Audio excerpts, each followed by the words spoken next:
in terms of accusation, in terms of crimes. Most times when you accuse them of something, what they try to do is to say that, oh, we are all bad. And the truth is, for most of the things we say to them, can Brennan please, Brennan, can you just switch off your mic?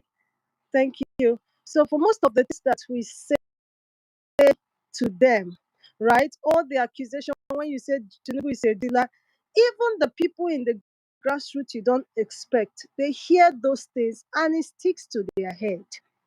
If we don't know, most of those crimes that we attribute to both Atiku, to Tinubu and the rest, they hear it, it sticks to their head, and some of them take their decision by those. When you say somebody has a criminal record, they take their decision by some of those things that you know we say. So it was just as if the court case was a blessing to the camp of the opposition.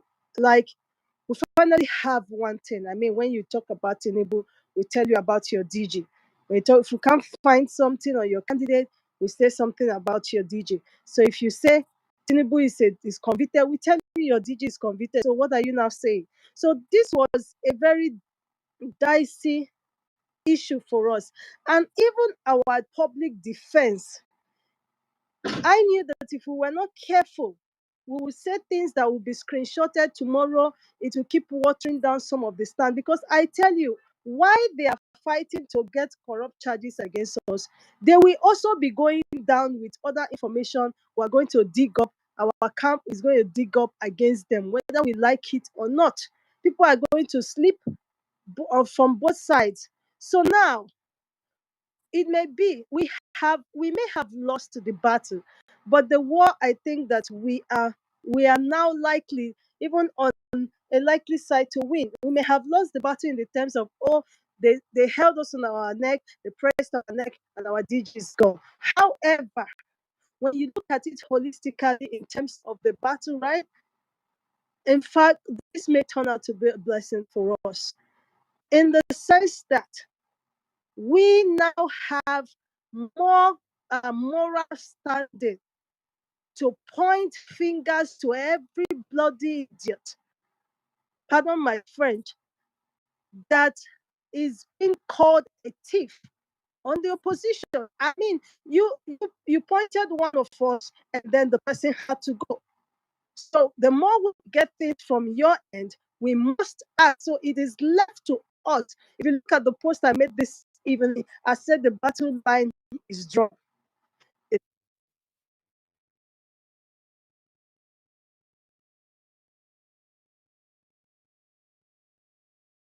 left to us to insist, because if they come out and say, oh, they're fighting for a country, we know they are not, but if they say they're fighting for a Nigeria that is ABRC, we tell them, you called us to order, and our own party, you know, withdrew the player that was injured. Now you are standing on, and you see some of these things that we think that the grassroots don't hear. They hear it. They hear it. Somebody tells them this is what has just happened. Some hear it on their local radio. Some of them hear it. Oh, this is what happened. Sometimes you may even hear that, oh, this is what Obi's government is all about. In fact, there is an example that just happened recently, and the person was asked to step down, whether he was asked or he was not asked. The start there can be, the information they may get is that he was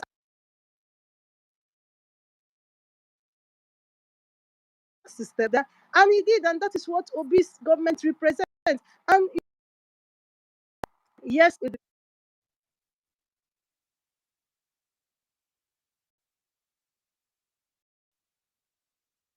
decision. It's not about being naive in politics. No, it is about what is before us. We want to get into Aso Rock and change the country. We would be wounded in the process. We'll be mocked in the process. We'll have some of our soldiers go down. We'll have some of our soldiers injured. It doesn't matter. Obi said something that I said throughout this evening, that we must stand by. He said, it will never deter him. He said, whatever you like, do to the people around me, it will never shake me. And that is the stand that we must have in the whole of this issue. What Obi is trying to say is that we are on a race. If my anchor people go down, I keep running. And that is where we are right now. I tell you, is who to replace the DG is not a problem. I mean the whole of no. The point is that the DG has given us a star to move with in this journey. He did something that we know. Because when you say, oh, we are a member of PDP, we tell you we left the old order behind. If we didn't leave the old order behind, we would have behaved like them. And our DG will still be sitting there today. But we have left that order behind, and that is why we refuse to behave like them. So the fact that somebody was in APC, was in PDP, he came to our party, yes, we have the right to absorb the person because we have shown you that the fact where you came from is not the problem. If Moses came from where? He came from Egypt. He never behaved like them, when he left there. That is what matters because right now we have shown that whether you came from PDP, whether you came from APC, wherever you have come from, if you come to Labour, we have the right to absorb you because we know that you will no longer behave like the old order you are coming back from. So where you are coming from to join us. So please, we don't have a problem as we think that we have. The replacement is not an issue. We are not saying that the DJ is out of the team. No, what we're saying is you are injured. Please come to the back. Let another soldier be in front, and then we move. Next time when we have issues like this, let's not be in a hurry to go writing things on the internet, whether spaces, whether write up people, especially for those of us who people read our posts, who are in the forefront of all of this, whether in the defense or against. Sometimes hold your peace. I remember when this whole thing started, and I was somewhere where the spokesperson asked, he said, what do we do? And they said, just hold your peace. Don't say anything until PO says something. And that was just everybody's instruction on this particular issue. And that was what I was sending message to people. Don't say anything yet because you may say something and it will worsen the problem that we're already in. Thank you so much.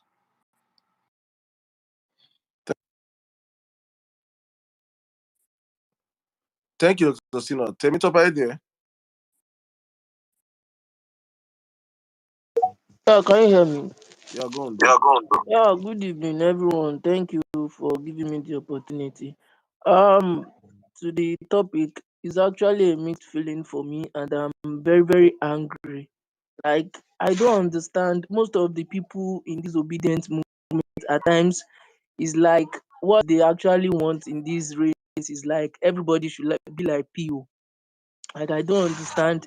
Everybody has their past. So now coming, and you can't say people that has their past they should erase it the moment they join obedient movement.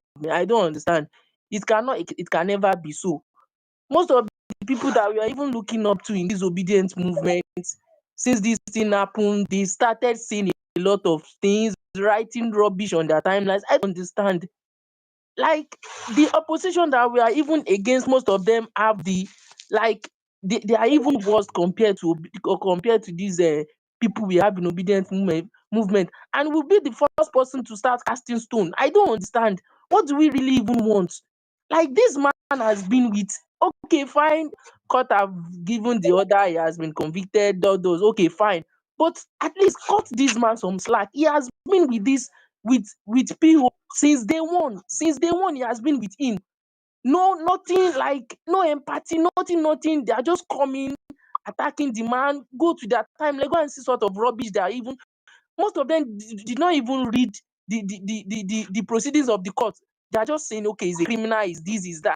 I don't understand. Is it that most of these people in this movement, most of them are most, or they are working for other parties?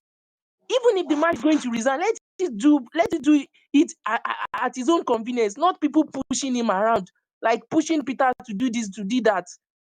Even if some of us are not even contributing to the best of our ability to this, but we shouldn't. The house that you said you are building, must you not bring it down because of one thing that has happened? Please, everybody in this movement should just check themselves very well. We cannot all be like Peter.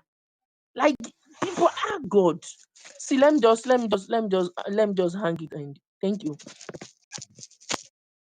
Thank you very much, my brother. Temitope, I understand. Honestly, you're not the only one feeling this way. Everybody, not I won't say everybody because we all feel differently, but I think majority of us have the same feeling because I all feel like most times we think we are running a crusade or a church or something. We're trying to take back our country. It doesn't mean that we're gonna think alike, we're gonna behave alike. We have different we're going to react alike. But I think the major stuff that we've been lacking so far, I keep saying it every time, is we lack a lot of people with emotional intelligence. People don't have that. Don't understand when to react, don't understand when to speak, don't understand when to be quiet, don't understand when to, just as in, many of us just like, I'm a ball.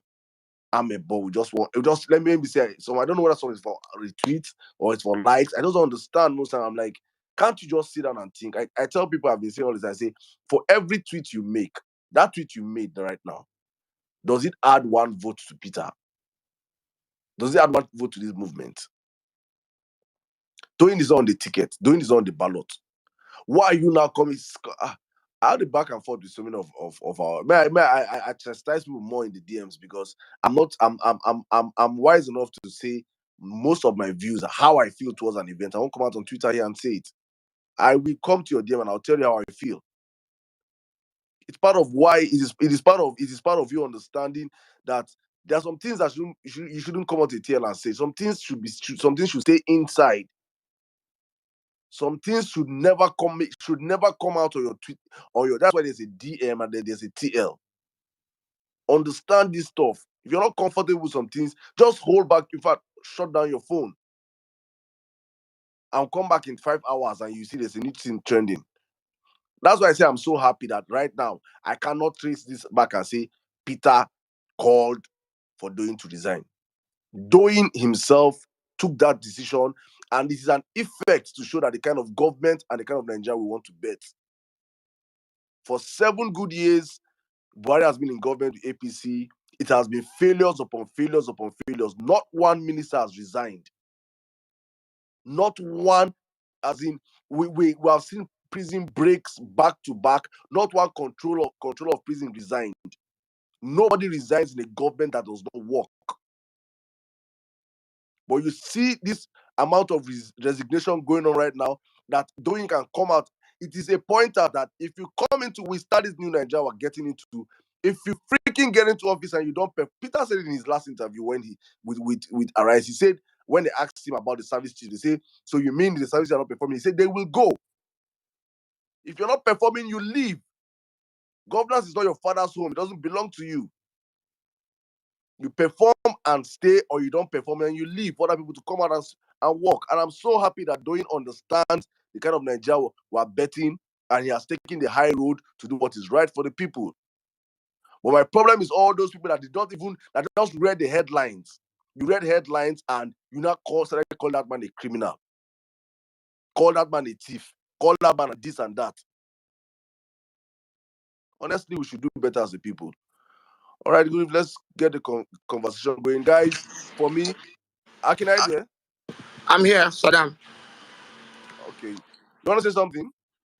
Yeah, so I think hearing you speak, you said something that struck a chord, and with an evil demonic party like APC and its abysmal record over the last 7 years, not a goddamn soul has ever walked off the job or said I'm too incompetent or I cannot bear the burden of the emotional guilt as a result of my incompetency on the job or perhaps my lack of direction. Let me step aside. Nobody's resigned. Nobody refuses to show up to work. They all act as though they've been the most effective group of individuals since the third mainland bridge was built.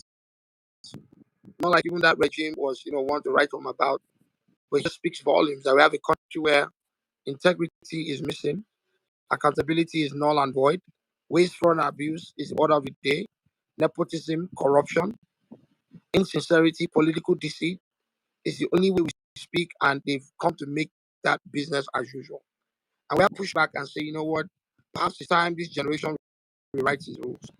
I spent hours today in various obedient WhatsApp groups, again, just simply assessing the outcome of the conviction, the fines, from what we saw with the court today. Um, he's paid his dues. Obviously, Collie paying his debt to society.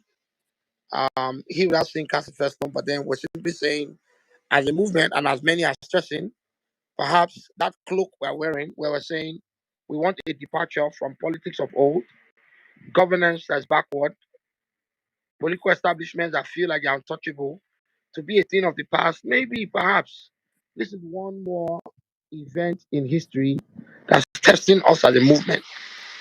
Am I very impressed with him being pushed off?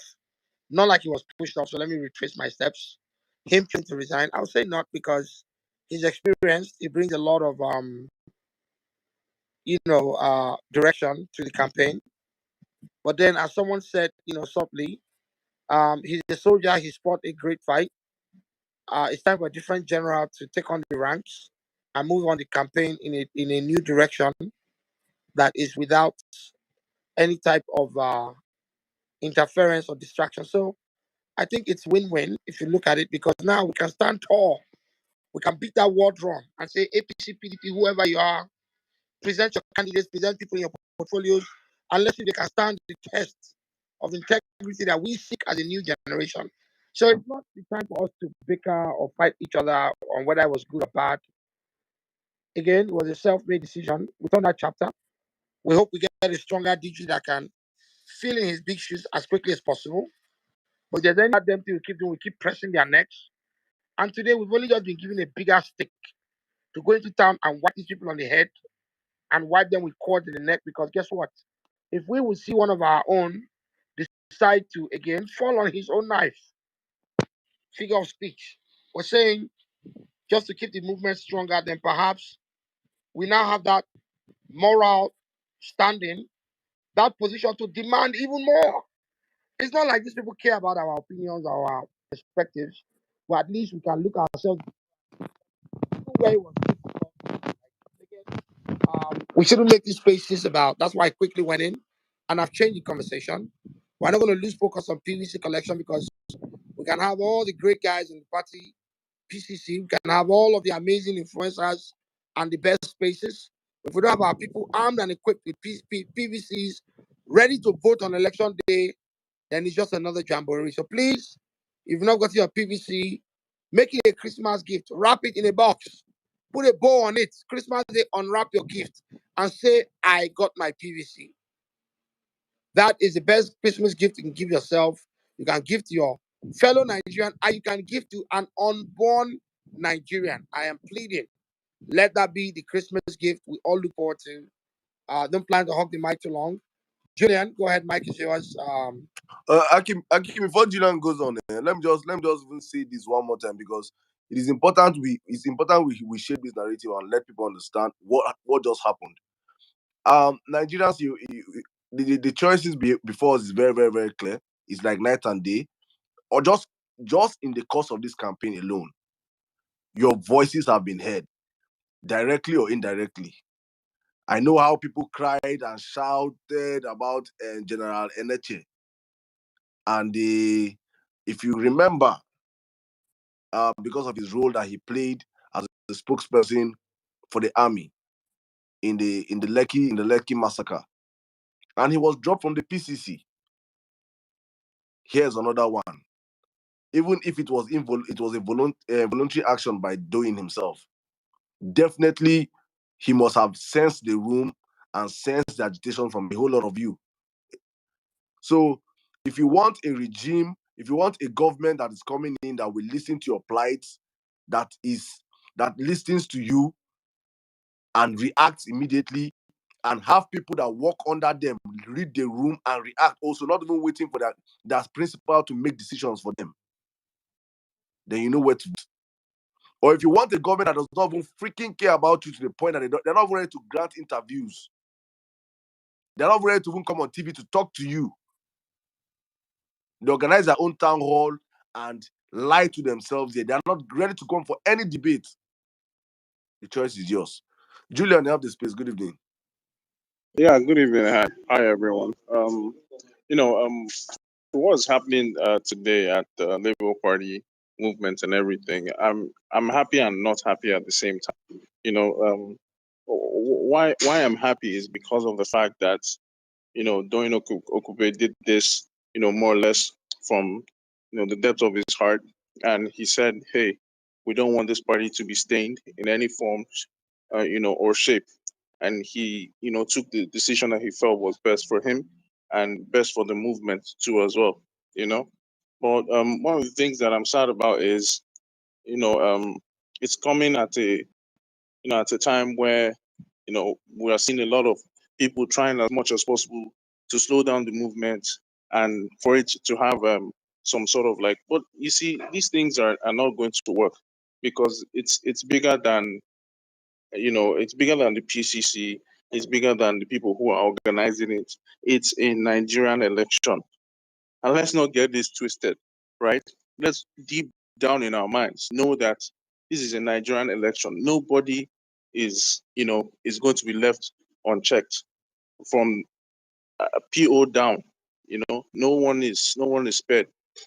So let's not be too sentimental about these things. Let's focus on the real issues, as what Akin said. There's some things we still need to do.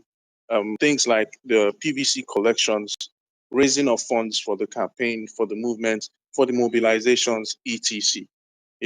And one of the few things I would also like to know is, it's a good step that Doyin resigned and everything, but I want to find out if we're actually drawing the line on, if it's a good thing to actually draw the line on corrupt politicians in court. If we're going to say, hey, this party is going to be 100% clean, because that's one of the things that we need to understand as a movement or as a party, that hey, are we going to go about this route to say nobody's welcome from the APC or the PDP if you have a bad track record, or if you have stuff following you behind? So those are the few things that we need to point out quick as a movement to say, hey, it's not just about movement. What is our ideology? Because in a country of Nigeria, where we are, you can actually say that more or less 70% of Nigerians are, should I say, living in the old order. You understand? So it's going to be really hard if we now say that, hey, every single one of you should leave. What happens to them? Do we bring them in or not? Because at this point, we need everybody, everyone that we can touch our.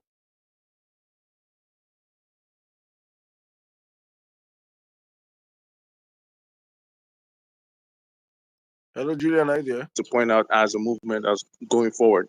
But for me, the most important things are, yeah, can you hear me? Yeah, go on, please. If you could wrap up your thoughts real quick, please. Thank you.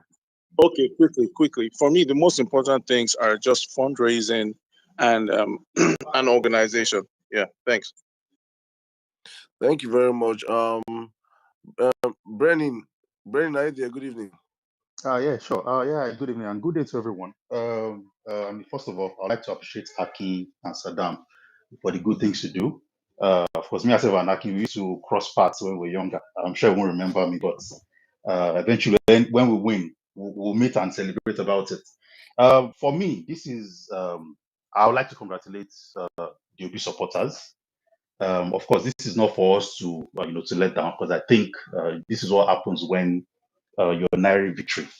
They're reaching and they're going for very important people in the campaign. Of course, this is for us to still keep going to go and get our PVCs and ensure that we vote and protect our votes, to ensure we try and influence as many people as possible to support Peter Obi, because that's the start. The head is very important in anything. And we have to get this right because we don't have another country. Yes, some of us can leave, but when you leave, you're not taking your family along. Your extended family, they're still here.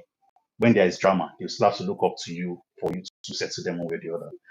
I'm very proud of Doyin Okupe because I see a man that understands faces. Um, he understands the phase that he is in life and is acting appropriately. Yes, I was very much against people calling for a sack because they are two different things. You getting a sack are two different things. Of course, I sincerely, yeah, but I still believe that those that are wise enough, and for me, I don't do DMs. I put my opinions on the thread because I believe someone else can see, read, learn from it, share with other people, influence them. The fact that he resigned is fantastic. This man was the start of this movement. When I remember Saddam mentioned it earlier on, he was the start. He was the first key person that stood right next to Peter Obi. If you recall, he was actually going to run himself. Then he changed his mind and said, "Look, I'll support Obi." I like how everything ended. Of course, I was disgusted by certain comments. So even calling him a convicted criminal and all that. I mean, we can see clearly what the offense was. It was rubbish what they picked him up. But the law is the law, and he broke the law, and he deserves to face the consequences. Now, people are going about conviction. The APC and PDP guys, when they start talking, remind them that the the FCC chairman has conviction within the last few months. The IG of police was just a few days ago. Has a conviction, 3 months imprisonment for one case or the other. Have they resigned? No. Has any minister resigned? No. So us forming the holier than thou, of course, not all of us, but some of us that likes form holier than thou. I'm referring to the people that were abusing the earlier today. We have to be smart. Emotional intelligence is a thing. You have to, especially when you have a huge following. So my voice is not allowed. But for those that have loud voices, the onus is on them to act appropriately, not acting like kids in the playground. Once again, I don't know Doyogo personally, but whoever knows him, I remember him from the policy of Jonathan government. I used to irritate me. I still said earlier today on his face that Warfare Additional and Gabashi, all this, what they are doing now was child's play to what Doyogo used to do for Jonathan. He was very annoying. But of course, there's recency bias. Probably for the last things that you did, I will talk about picking up Peter Obi or giving us an option, in this campaign. That's number one. Because if not for him, I probably will not be Peter Obi. But we have him. He's the third leg in this race. And he has given a lot of us the ginger to go and collect our PVCs. I'll thank him for that. And number two, for taking that position of resigning. Because he has blessed this support, this group of supporters. He has blessed us. For those that are smart enough to see all the work they have faced in it. Who is not a clean person. Atiku is not a clean person. We have the dash. All this FFK and co. They are all there. They all have this citizen. Have they resigned? What the Ope did, and we should not see this as he's not leaving. He's taking his face away from the campaign. He'll still be working in the background. So it's a win-win for us because what now happens now is we have another opportunity to get another campaign DG that will come and contribute from a different dimension. So it's a blessing. I love the weekend. I would have been livid if Obi was forced to sack him. That was what those guys were calling for. But the fact that he resigned and the way he stated it, look, the attention is bad. I'm in support of this movement. I will go away and keep working in the background. It's a win for us. And I can understand why the people is annoyed. Understandably so. But it comes to a point where you just need to realize that you have to look in between the lines to see how blessed you are with something. And let's rub it in at every chance that we get. These disgraceful lots, these cowards, these cheats, these thieves. Let's rub it in at every chance that we get. Thank you and well done to everyone. Thank you very much, Brendan. Thank you. Please mute your mic, please. Um, Obi, foot soldier, are you there?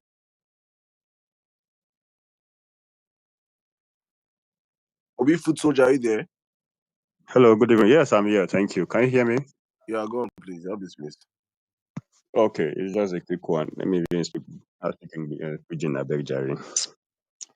Well, I've been following the trend. I saw the something this evening and I was like, wow. Wow. The funny thing about this whole thing is most of these people they calculate all these things. They are their own permutations. The thing there we say is only left for us to now look at what is the idea, what are they trying to achieve, okay? Because I know all this is actually doing, they are getting somewhere. And funny enough, hello. Go on, go on. Okay, thank you. So, funny enough, all these things they are doing, each time they keep on throwing all these their missiles and everything, we keep on, destroying it before it gets to the ground. Okay. I was with a friend earlier today, and she's, from one of the part from Lagos. I'm in Abuja actually. I was like, okay, how you doing? How is the Lagos? How is the campaigning and everything? At Tinubu people, how you guys coping with them? Because I know she is a typical Yoruba lady, and I was like, okay, are you actually rooting for? Because actually, I was just curious. Let me just know. He said, hey, for what? Never. Me, my family, everything. I was like, wow, I'm so shocked. So right now, these people, they actually know they've lost everything. They know this very well from the street level. They know they've lost all these things. Understand? So the only way they can actually do this, and Peter Obi is so, his garment is so white. They have gone everywhere. They've sacked everything underneath. They can't even find anything to any stain or whatever to use. The only way is to just look, okay, what do we have around him that we can pin him out? Understand? So now they are trying to, okay, let's pin this out. Then let's see. For me, my own calculations were like, now, okay, it seems bringing the Doyin Okupe's issues out from, I don't know where they brought that in from. Of course, you said it. Um, Sadam, you said it that the thing is not actually false, kind of, it's not true. But some people just jump into conclusion. They actually went there to bring this thing out, and to their own from their calculation, it seems they are actually looking at, okay, if we do this, then since if it doesn't resign, of course they didn't see this resigning coming at all. Nobody predicted this resigning. I believe there's okay if it's I think we have like 50 something days to elections. Now they can actually beat their chest like, okay, Peter Obi is going around with the rest of the campaign, like, okay, this one is a convicted criminal, painting that this thing. So now for the table to turn around like this is like it's a confusion in their camp already. Okay. And I think I love how spontaneous they, obedient, how we took things, the way they throw things around, they will turn the table around against them is so is amazing. Okay. So me, I actually love I like the idea of people just people should always calm down, look at things carefully, not just rush into conclusion like you said earlier, call it criminal and just tag criminal. Not a criminal, like I heard the last week. No, it's not actually a criminal. You don't just paint it direct like that. Okay, there's a cross proceeding that everything that is a process. Okay, because most of these guys they are just waiting for those crumbs of the evidence of so that they can just screenshot and just use as something for what they can actually use to against the obedient movement. But I think God hands already on the movement, and if you go to the street, you see that in every 10 persons, at least you see nine, in fact 10. In fact, let me be fair, 8 people will want to vote for Peter Obi. Okay, so I believe where if the whole thing happening, the whole event is just for the good of the whole movement. I think we should just relax and then ride on with everything and then keep on being creative as the next move we will make. Since they're actually making this move, okay, what like you said earlier, I think I love that idea, Mr. Sadam. You said okay, we can actually use this against them. Now this man have stepped down. Now what is your own? Look at this kind because there are a lot of them. I can list them long list. I don't even know how to even start listing this. And they are just there. They hold up to their position. But this is us. We are setting the pace. We are setting the example for these guys to come out. So it's a confusion right now in their midst as it is now. So seriously, I am just happy about the whole event. I don't. I just want my few contribution tonight. Thank you. Are you the mic? Thank you very much, my brother. Thank you. I just remember right now that even when it got to a point whereby the electoral law exposed the fact that if you are a serving if you're a serving minister, a serving person in the government, and you buy a form, you should resign. APC men started rejecting that presidential listing instead of Exactly. them to resign.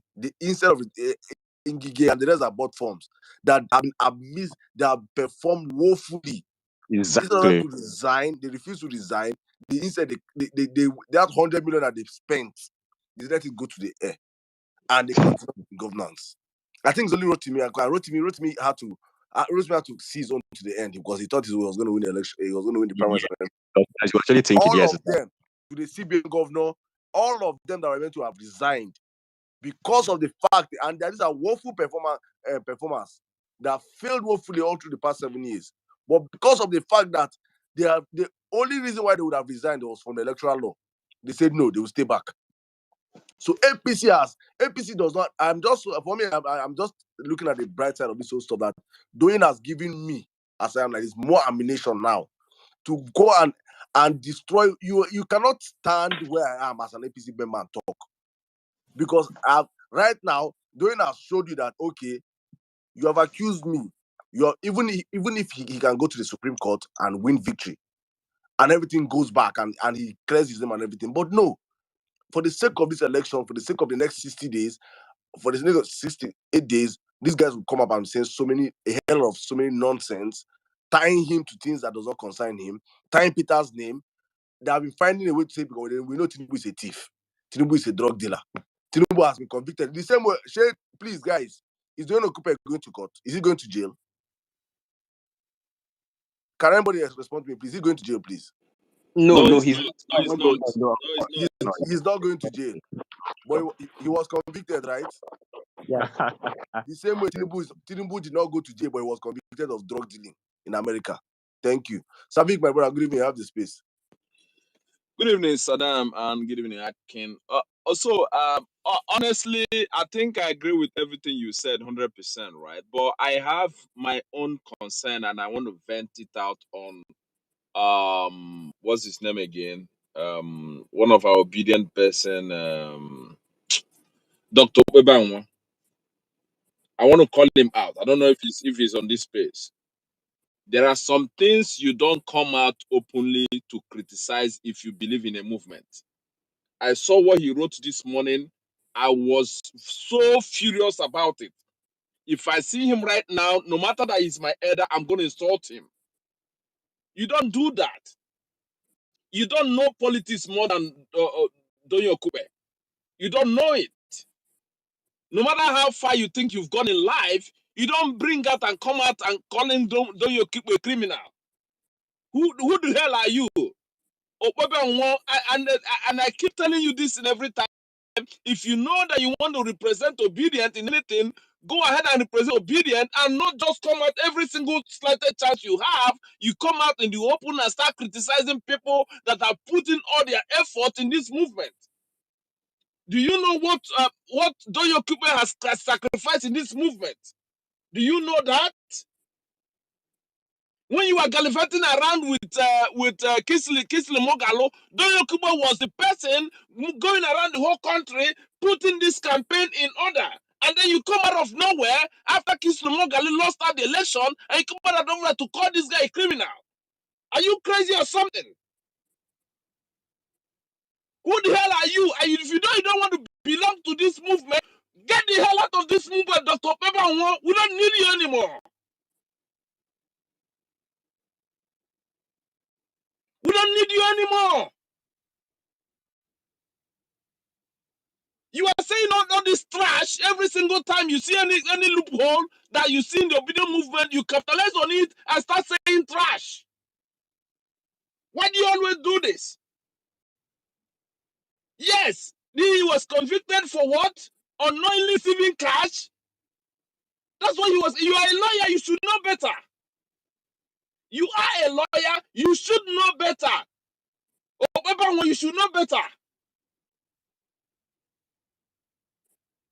So this guy when you are saying that he should resign, he should not. Do you know better than him? He knows this movement more than you.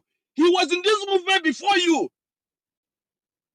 So he knew quite well within himself that if it's within his right to resign just for the cause of this big movement. You don't have to bring it to the open to start accusing him or calling him a criminal. You don't have to do it. Some of you guys are just joined this movement when everything is when the thing has already when the ship has already sailed, you are not coming out to claim as if you know more than everybody. You're coming out to claim as if you know more than everybody. And this is a message to all obedient. That Doyin Okupe did the honorable thing and resign is a message to each and every one of us. Don't always be too quick to criticize people. Do not always be too quick to criticize people. Just take a break. So if something happens, take a break, try to assimilate it, and let the person that is surrounded with the hope Ruha, allow that person to make the judgment. And now he has come out to make the best judgment for the group, for the movement. Over when you should just sow yourself in shame and cover yourself in mud because you are just giving every single person every reason every time your attention for this movement. Is your senior. You don't come out in open and start saying trash. I'm getting so emotional right now. So that's the mic. I'll talk later. Brother, thank you very much. You just calm down, breathe in, breathe out. I honestly I share your sentiments also in so many because I feel like as a movement, and especially when you have access, you use your access rightly. I pointed out to I pointed out to him also. I said, Senior, we're having a rally today. We're having a rally today. We're having a rally, one of the biggest rallies we have today, Akwa Ibom. A very big win for us today. I'm expecting you to also be tweeting about that. You just hibernate, and when there's problem, you come out. Just well, let's just To keep it be rolling. Saddam, to be honest, this thing you just said now is 100%. I've never seen a paper war tweet anything that will galvanize the movement. I've never seen him tweeting anything that will encourage obedience to do the right thing. I've never seen him, but he will be the first person every single time that he sees any loophole, he will come and magnify it. If you don't want to belong to this movement is bigger than you. It was even moving already before you joined. A lot of people have already been having concern about this guy because what he has been doing is to looking for any single opportunity to turn down the obedient movement. To hell with you if you don't want to belong to the movement. Thank you. Just please, my brother Savi, just calm down, calm down, calm down. But let's keep the conversation rolling. Ohekena, good evening. How are you doing today, my brother? Hey, bro. Good evening. Good evening, Professor Saddam. Good evening, Akin. Good evening, everybody in the house.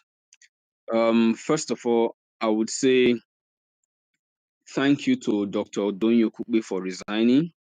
He has just set a very, very laudable precedence. We have a country where people don't resign, even when they mess up. Even when they mess up in our eyes, they don't resign. But this is a man who has willingly. Let me remind us about the lady, former Minister of Finance, Kemi Adeosun, who forged an NYC certificate. We remember the uproar that went on for months before she was finally forced to leave. She didn't resign willingly. Is it not the same government that we have running? If Nigeria was a same country, Buhari should have left office the first 6 months he got into office. Because in that first 6 to 8 months, he refused to appoint his minister, everything, and he ruined our country. But he did not resign. He's still there today. But one thing that gets me pissed off is the obedience or the people who call themselves obedient that cannot apply emotional intelligence in everything they do in this movement. We have a drug lord running for presidency in our country, and all you are worried about is Dr. Doyin Okupe. Why would you be so stupid to worry about your own DG when a drug lord is running for your presidency? When a man whose wife laundered $40 million to the US and a senator is serving prison term for that is running for the presidency of your country. Doyin Okupe is not Mr. Peter Obi. They are two different people. Doyin Okupe was not convicted before he was made the DG of the PCC. So why the fuck are you people screaming for nothing? Have you seen Abadora mechanics run on their people? The answer is no. They have a cult followership. Why can't we fight for our own? Why can't we fight for our own? Even when they are fighting us, we are the ones fighting ourselves. Why should we go in that direction? We should allow our common sense and emotional intelligence to play better, to influence us more going forward. I really like the fact that this man, Dr. Doyin, resigned by himself. I am so happy. And I tweeted at him, I thanked him. And I know behind the scene, he'll be working for the movement. He'll be working for all of us. He will not be in the front burner, but he will be there. He will not be in the front line anymore, but he will be there behind the scene, doing the things he's supposed to do. I thank him for that. And I urge you, obedience. Please, let's not self-destruct with our attitude. Let's learn to calm down and watch the room and know how to take the next steps. We have a primary purpose. Obi is a clean man. Obi will get to Aso Rock. That is what is most important to us. Let us focus. Please, I beg you all. We must focus on delivering Nigeria. We must focus on chasing criminals. That is what we should be doing. Please, I beg you, let's stop fighting ourselves and self-destructing. We do not need it. I made a tweet. I held my own PVC. I have had it since 2010 or so. And I made a tweet and I posted it to tell the world that I have my PVC and I've been voting and I am coming to Nigeria to vote. I am not in Nigeria right now, but I am coming to vote. If you live in Nigeria, please go collect your PVC. It is a battle for our life, for the survival of our country. If you have not listened to Peter Obi, as I'm rounding up in Akwa Ibom, he told Nigerians that he has a daughter who is a public school teacher in Lagos. A public school teacher in Lagos. And he said they pay her, the money is not enough, but his daughter is satisfied with what she is earning. But today, of politicians doing nothing, but you people will decide to fight yourselves and not support that kind of man. I beg you all, we want a new Nigeria. Peter Obi and the obedient movement are setting and laying the foundation for that new Nigeria. We will get there. We will get there and we will achieve that in 2023. We will start to lay the foundation for a better country for us all. I thank you very much. Please, please, please, let's not self-destruct. The missiles will come from every corner. Let's not implode. I beg you all. Thank you. Thank you very much, my brother. Thank you. It's for me. I don't even see any. There's nothing like self-destructive. It's all part of the whole check and balance, and it's all part of the whole anger that has been brewing in Nigerians for decades of bad governance. You know, when you have not seen something good and you get a sight of it a little bit, you now want it all. You know, we're now craving for it all. All of a sudden, we now have voices to speak. All of a sudden, we now want good governance. We are all everybody must be righteous and holy. You know, but we have people that are criminals running for parties, as in broad day criminals. Tinubu is a thief. Tinubu have been stealing Lagos money for decades, over 20 something. Tinubu is a thief. With my chest, I'm saying he's a thief. Not talk of his drug dealing tendencies. A drug dealer plus a thief. People are supporting with their might, their chest. We die here, Zombu, we'll kill ourselves. Atiku a thief. You understand? And their supporters, knowing fully well that they are supporting criminals, are looking for how do we call in Peter as a thief also. But it's very, very evident that, to the point I can tell you that Peter's price has been grounded. When last did you see anything obedient flight? When last did you see? They've grounded that flight for no reason. They are doing everything possible to make sure that they quell this movement. 4 people in a room are causing problems. Who is this? Please, leave this space now, bro. Why you do this? So 4 people in a room are causing so much problems for these people. So guys, please, as going forward, get your PVCs. Remember that we are trying to bet a new country, and I'm very, very happy that people are taking the hard decisions. Doyin did one today. He took one for the team. Thank you very, very much. You guys go and thank Doyin, because I heard they have been opening spaces and they have been screaming, we are all thieves. We are all thieves. My only that your thief is bigger than my. No, we don't have thieves in our camp. Peter is a saint. Peter is a saint. Yes. You heard that right from me. Ezenam, you have this, my brother. Good evening. Saddam, good evening. Akin, good evening. Good evening to all obedience in the space. Today, I would like to talk to each and every one of us in this space. Over time, I have not been so active on spaces. Saddam will also attest to that.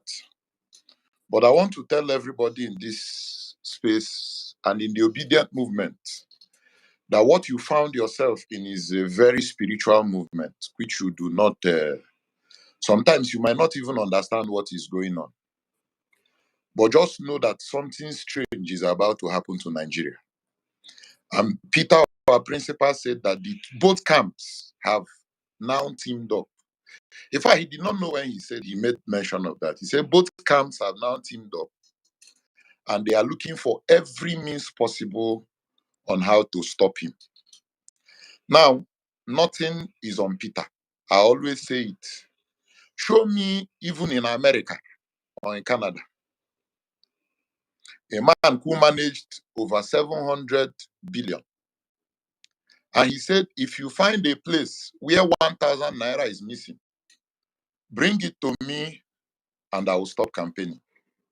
Till today, a man who, after his tenure, invited EFCC, ICPC, police, DSS, everybody on invitation, please come and vet my government.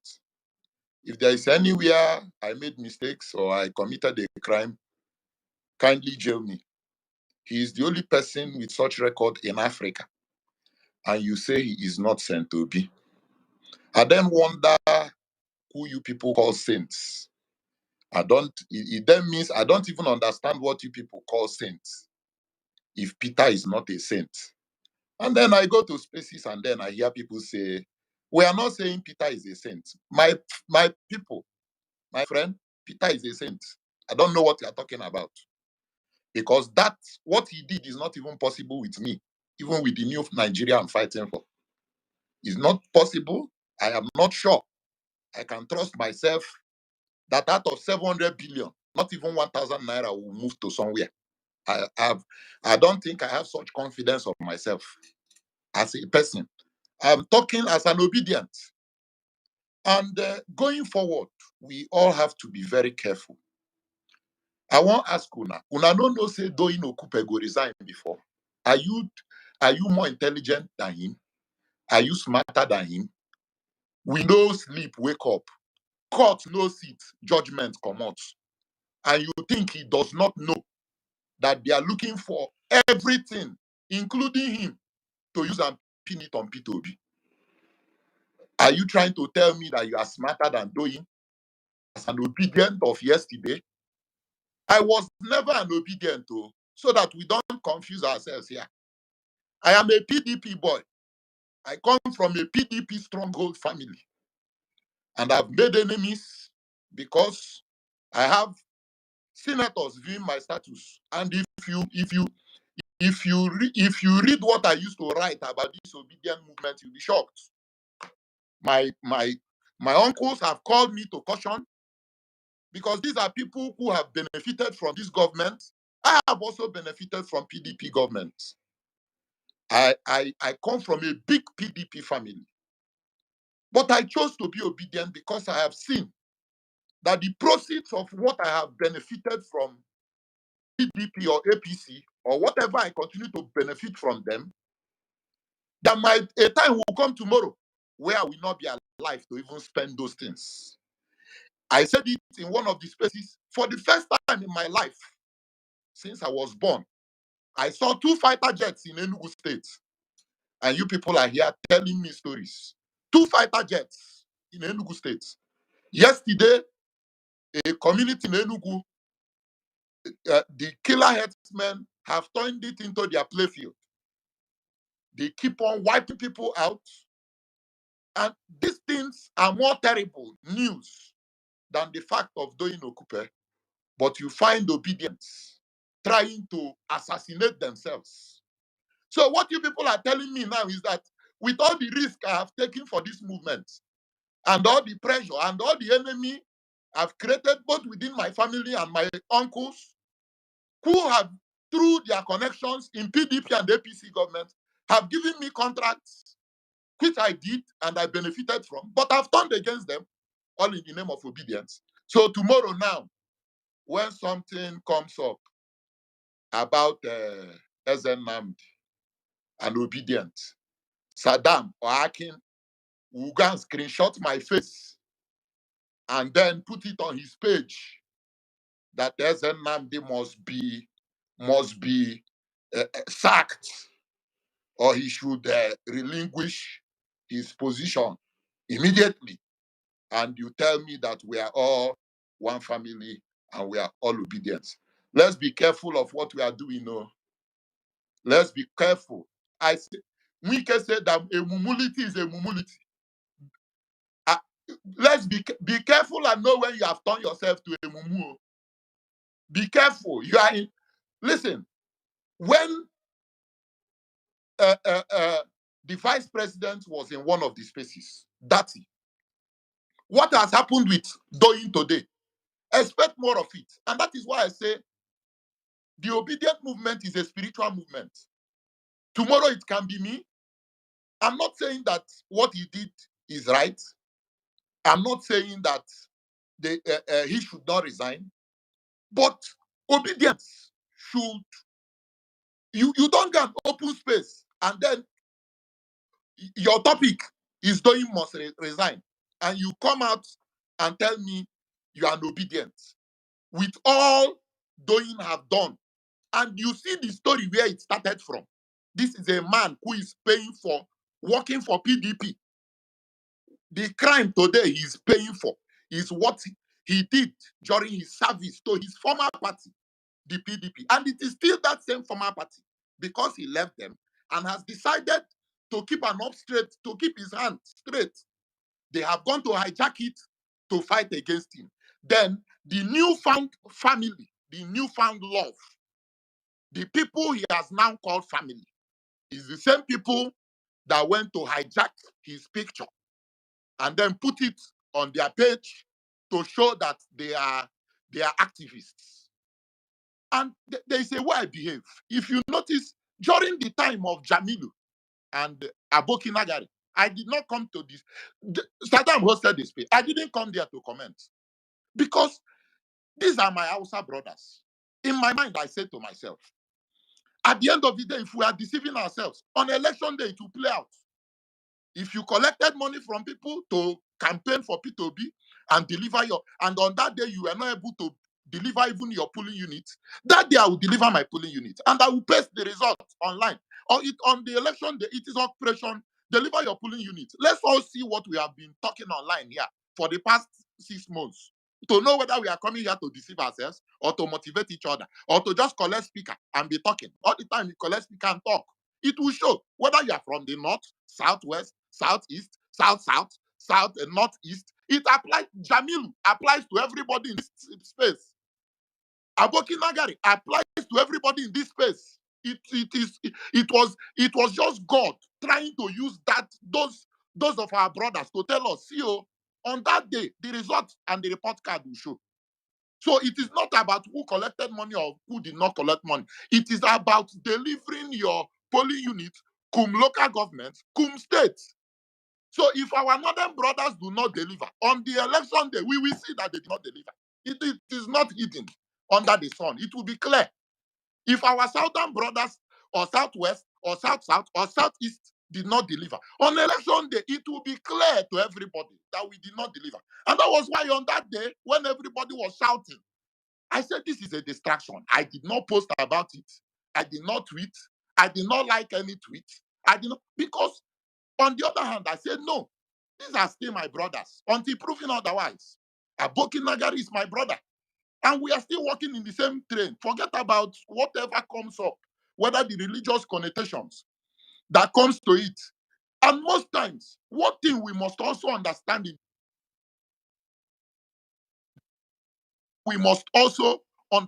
in this is that some of us, just like I made it clear, I am a PDP person, but now fully obedient. And there is a place where we all are coming from. We are all coming from somewhere.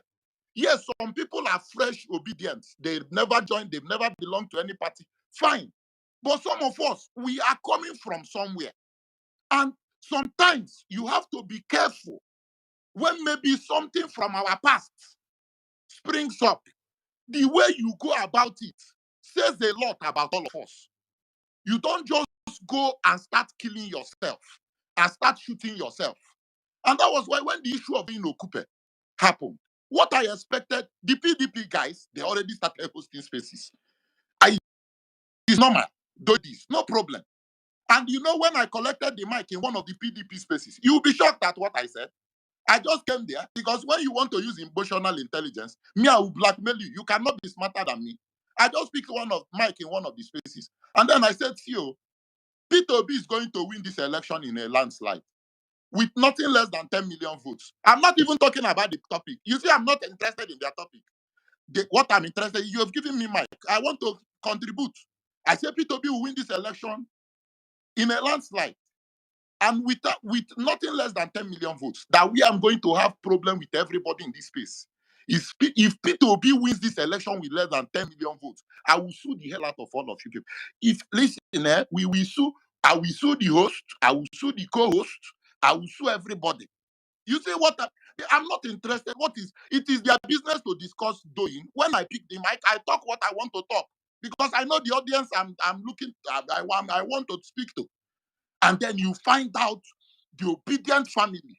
You did not even leave opposition to tell Doyin to resign. Something that came from his past, all the way from PDP days. Not as if it is maybe a Labour Party campaign forms. A All case right, of Saddam, today. is it me or did we lose the speaker? I think it's Joaquin. I can hear him. Okay. Can you wrap up, please? Okay, yeah. So it is something that came from the PDP days, only for it to be a court judgment. In fact, the case, I think the judgment was 12 midnight. The judge sat down around 1 a.m. with his cohorts. By 5 a.m. in the morning, judgment was already out. And then what baffled me the most, that even while I was seeing PDP, APC people, now people who said they are obedient, you now go to open a space against yourself. May God forgive you, for you know not what you are doing. That is all I can say. And I think you people should understand that we are in a time of war. You people should go and watch Korean movies. You will understand that we are now in a time of diplomacy. It is brain game now. It is no longer shouting online. It is brain. If I want to speak it in Igbo, politics is not all about activism and tweeting on Twitter. Let me tell you, I said in one of PDP spaces, I'm not shocked when you start saying things about Labour Party. Why? Because Twitter is designed to trend. Every day something must trend. Tomorrow now, Professor Saddam might trend. If something does not trend in Twitter, then Twitter is no longer the reason why we are all in this app is because of trending. So why when you know it is all about trending, why go and add fire to something you know that will hurt you as a person in this movement? And are you so dumb in this movement not to know that even if you do not say it, that Doyin Okupe with his own hand will resign? Do you think it's by your tweeting and by your trending and by all the things you were saying that made Doyin to step down? Or don't you think you don't know that he knows that all this thing is a scheme? Are you more connected than Doyin Okupe? A court judgment that took less than 6 hours to be produced. Don't you know that him and P2B, they understand that this is all a game, this is all a scheme? And that is why he has responded the way he has responded. You don't need to open a space for Doyin to do what he did. He is wiser than some of you, than all of us here, even in this space put together. Because if we are wiser, we should be in his seat. and be receiving the pressure. If you think it is easy to be a campaign DG, get out of this nonsense space and then go and take up the position. And then we just open our mouth, wow, everybody go just the talk. Obedient, obedient, obedient. Make una know the mumu. Make una. Sometimes we used to talk, somebody should talk to you, talk to yourself. Oh. Don't be a mum, don't be stupid though. It's not everything you see online, you just shout. Yes, we are obedient, we know how to train. We don't pursue Tinubu come out. It be like say we don't pursue everybody come out online. It don't reach time to dey pursue ourselves. If you not see work to do, you go begin pursue yourself. It be like say now wetin una dey do now. So tomorrow now something will come. I've been doing contracts for PDP, APC. Something don't come out now. Maybe one place where I chop money, clean mouth. The thing go come out. Saddam go carry me go put for in page. Akin go carry me go put for in page. You go tell me say no obedient. Obedient kill you there. You are a very mad person. Get away. See, going forward, all of us should be very careful. And all this jump on tweet and be attacking ourselves and be attacking all in the name of activism. Thunder will fire you.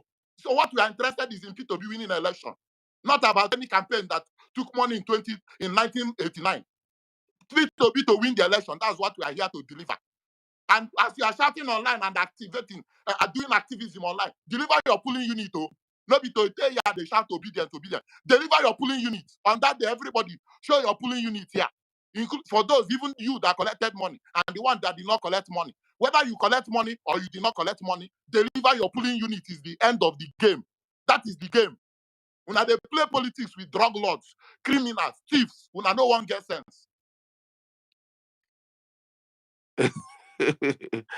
Is it? My brother, thank you very much. That was one hell of a lecture. I just want to put a disclaimer to what you said. When Abuki stuff, when Jamin stuff happened, I did not open a space. I'm one of those people that will never open space to react to issues. I'm always about shaping the narrative when it comes to this discussion. I will never do that. Doyin Okupe, you won't even see a tweet about me and Doyin Okupe till this evening until he resigned. I don't understand why. At times I just give it up because a whole lot of the people in this movement are first-time voters. In fact, a whole lot of people in this movement are these are first time ever doing it in politics. They have never been involved in politics before. So I just try to give them a benefit of doubt while at the same time educating them and letting them understand you're a politician. Many of us have been in politics. We understand politics. I understand. I keep saying it every time that politics is 70% psychological and 30% groundwork. If you lose in your brain, you've lost on ground. So the moment you allow these people get into your head, and that's where at the point whereby APC know they have lost these elections, take it to the bank. PDP know that they have no. PDP know. Both parties know that they have lost these elections. So they're at that point whereby now they're trying to mess up with our hearts and our minds because they know that many of us are first-time voters. I have DMs, I have chats. If people are listening, you'll be hearing my phone is blinking. People are hitting me up. My heart, how can Peter be taking it? All this in my heart is breaking. Many first time, I understand all this stuff. So me, I just sleep and wake up and then at the next day, I know that I'm at the end of this election already. I am in 26 February. And it's a landslide election victory for us. So that's where I am. So I try to make sure that I don't get worried or disturbed by any news coming in. Because if you're in our space like 3 weeks ago, I said the gates of hell have been opened upon this movement. Take it to the bank. The gate of hell has been opened upon this movement. And I said it the day I said it. The next week, Abuki stuff came out. The next day, Abuki stuff, that one came out. Next week, another one come out. This week now, doing have come out. Next week, something will come out.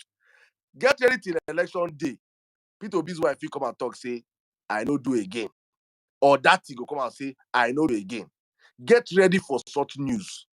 Get ready for such news. And if you're not wise enough, sensible enough, you will fall by. I made a tweet this morning. Let me find out my tweet and I'll read that because I said something this morning. I said it as a sub to everybody. I said we are at this point in time whereby so many hearts are frail. So many hearts are not strong enough. And there will be more breaking news. There will be more bad news. There will be more emergency news. How you react to this news matters a whole lot. If you're not strong enough, this is the time to log out of your Twitter. Let them say obedience are not plenty on Twitter. No wahala. If your brain no carry up, if your heart no strong enough, log out and go on offline and be doing the work you're doing. But if you're strong and you feel you should be online, then you should be sensitive enough to understand that whatever tweet you're making at this point in time, ask yourself this question. That's what I ask myself every day before I make it. I say, this tweet I want to put out right now, will it give Peter one extra vote, or we take one vote away from Peter? If I see that tweet is going to create tension to the point that it's going to create doubt in the heart of one or two people, I will not make that tweet. I'm not here for retweets and for likes. I'm here to win an election. And I understand that we have the numbers to win these elections. There is only one party you're seeing people throwing up DPs up and down. I cannot count how many people have sent me their PVCs, that have gotten their PVCs. I cannot count them. There are so many of them. Only one party. Have you seen anybody come out here and make a video? I've gotten my PDP, my PVC. I want to vote PDP. Or I've gotten my APV. I want to vote APC. You cannot see anybody doing those stuff because none of them don't exist. All these people there are people that want to vote for us. So please, guys, be very, very, very mindful. Emotional. We have 68 days. Get ready for more bad news. Tomorrow, when that breaking news will come out, I go to start whining, crying. I don't even go on many obedient spaces anymore.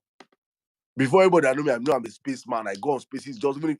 But right now, it's all reactory spaces. You're always reacting to issues. I don't react to issues. I create the issues. If I'm not opening up, I've already scheduled my space for Thursday. My space for Thursday, our balance for Thursday is already scheduled with topics that are about incidents that have not even happened. I scheduled that space this morning. We're going to discuss on the South rally, and South rally have not happened, and we have scheduled that space.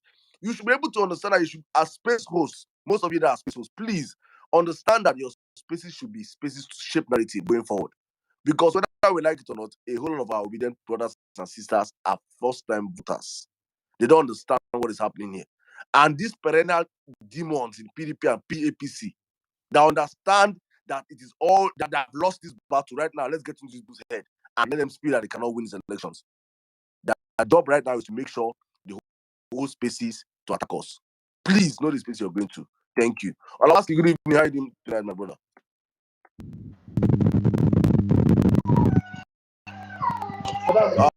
Mute your mic.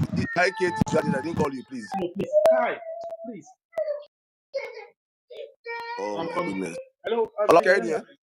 Yes, I'm here. Good evening, man. Good evening. How are you doing today, my brother? I did. Yeah. Actually, good evening. Truly, I don't understand. Sometimes I don't even understand this.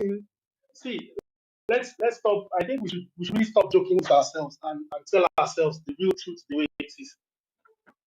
Some of us are not for this movement.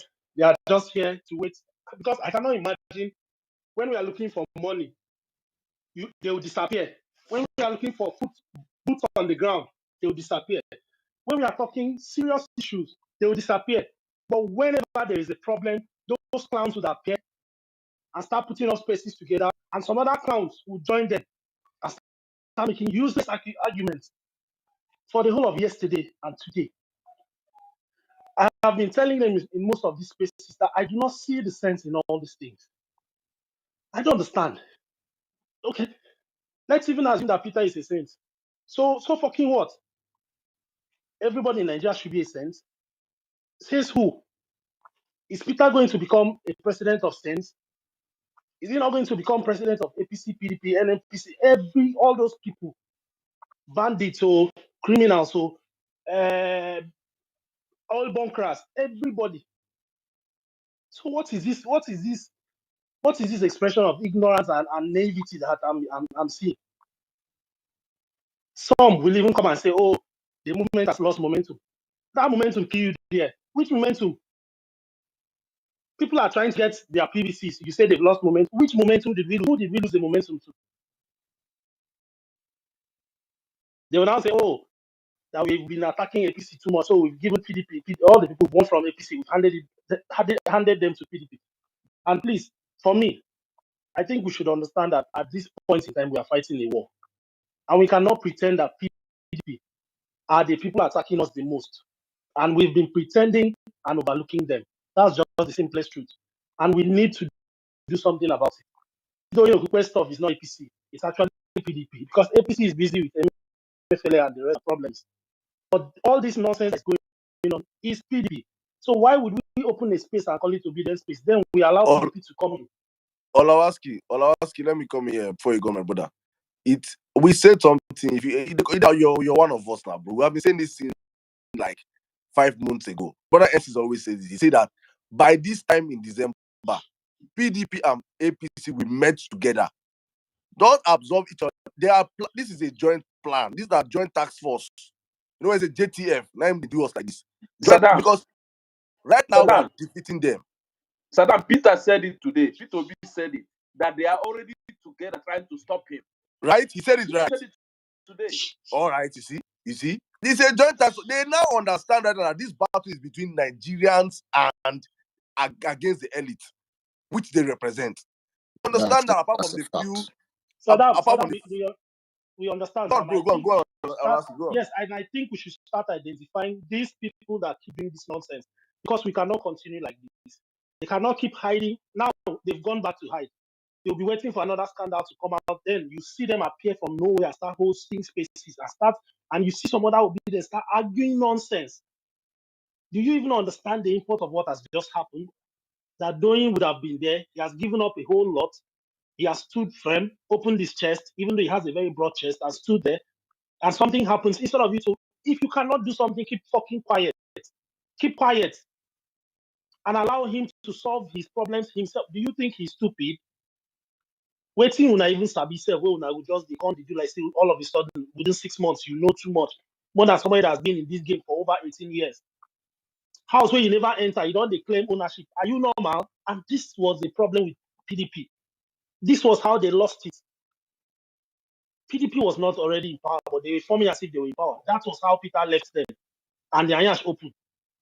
That was how Kwankwaso walked away. And they didn't further open the Ayash. That was how even Wiki and his squad of five walked away.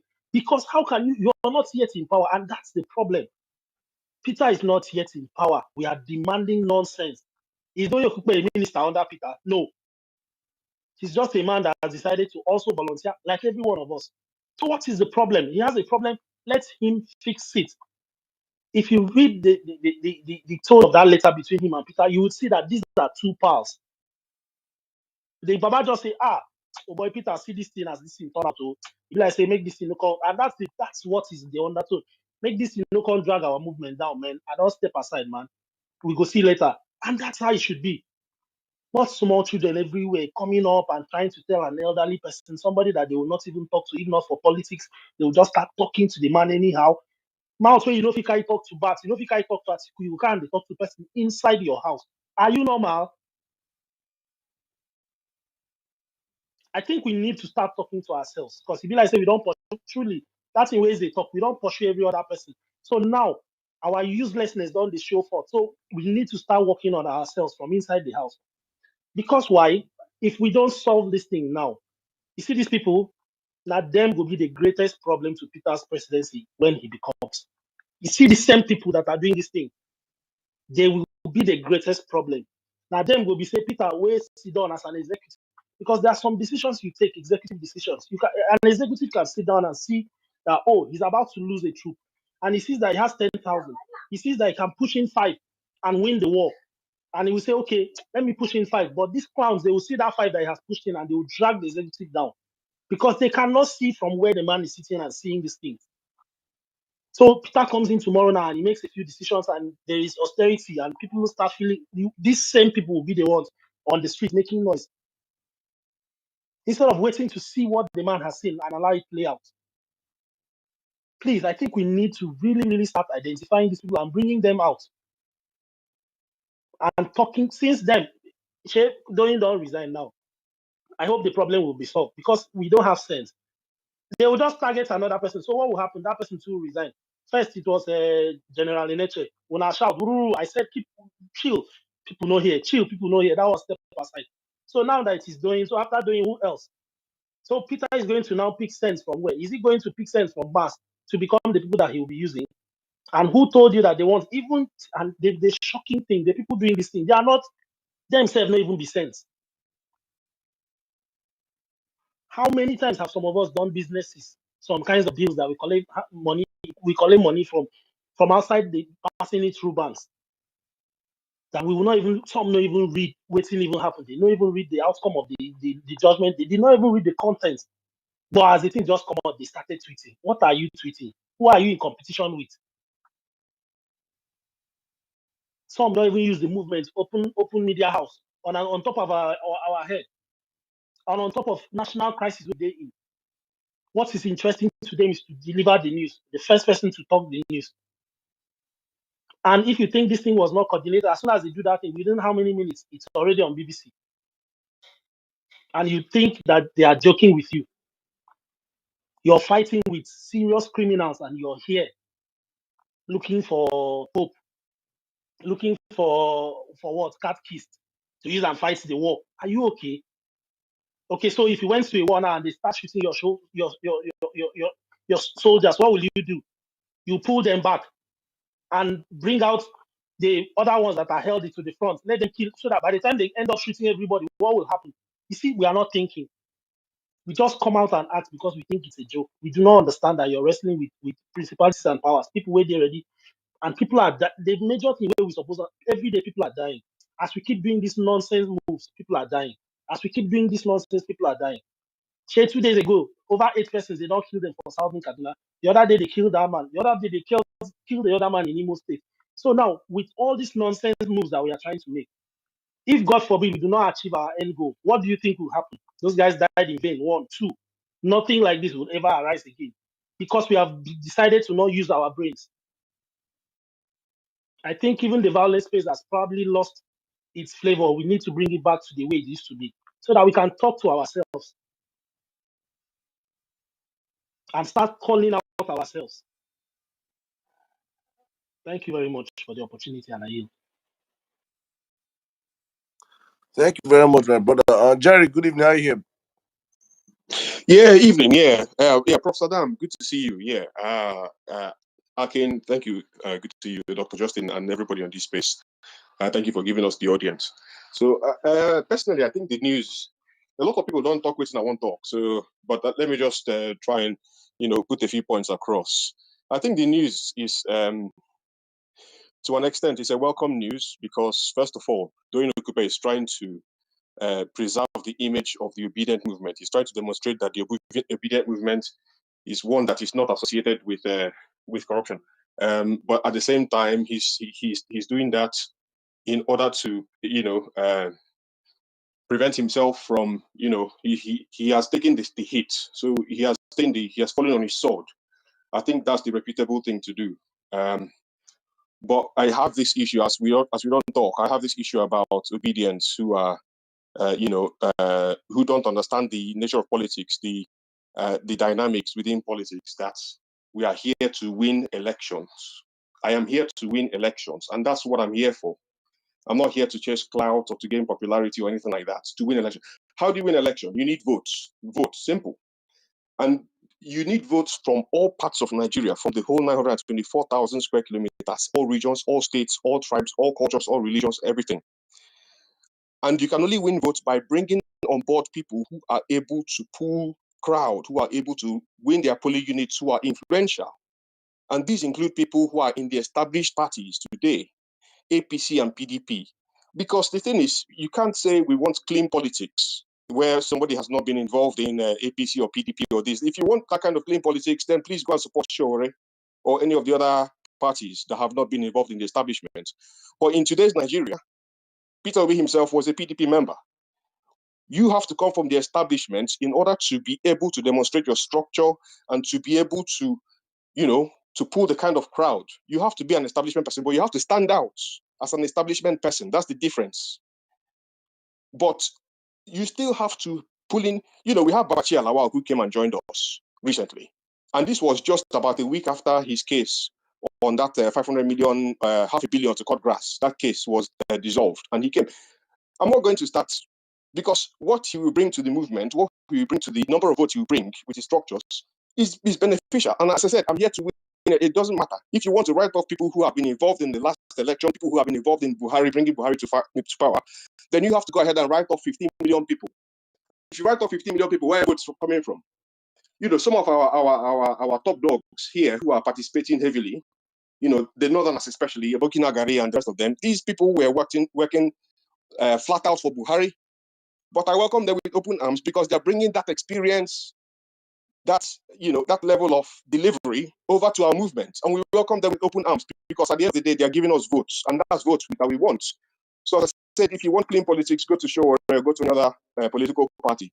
But for now, anyone that comes on board who is influential, we cannot take the person to the washroom and wash them and strip them naked on the streets. It's not you're here for chasing. If you're here for chasing clout, as I said, go to show or go to another party. But in order to win elections, you need votes, and votes you need people who can deliver votes. Anyone who comes across, and the thing is also you have to bear in mind, anyone coming to Labour Party from any of the established structures knows fully well that they are coming to the unpopular movement. Because Peter Obi has said himself, he said, I have been facing a lot of persecution, even people who I knew, my friends, are no longer picking my calls. So it's unpopular for somebody to leave the established structure to come and associate themselves with Peter Obi because they are convicted. So some people may think, okay, well, I may have done this in the past, but I really see the need for a new Nigeria driven by Peter Obi. So therefore, I'm ready to come and join this movement and put aside my personal feelings, my personal desire, my personal whatever ambition, to be able to have contracts or whatever. Focus on this movement, and this is where my ambition is now lying. I'm now standing on the side of the Nigerian people alongside with Peter Obi. So people who have made that move and come across are people who have made that personal sacrifice. So I think we should all bear this thing in mind and say, okay, well, he's come from APC, so therefore we can't welcome him. No, we can't say that, because if you're going to write people off, then as I said, write off 15 million people that voted Buhari, write off all the millions of people that were canvassing for votes of Buhari, and where your vote's going to come from. And at the end of the day, in March, you're going to go back to your job because everything is going to go back to square one with Atiku or whatever who is there. So if you want to win election, you need votes from all the corners of Nigeria, 924,000 square kilometers, every single vote from everybody. And anyone that is influential enough to bring those votes, let them come. They're welcome with open arms.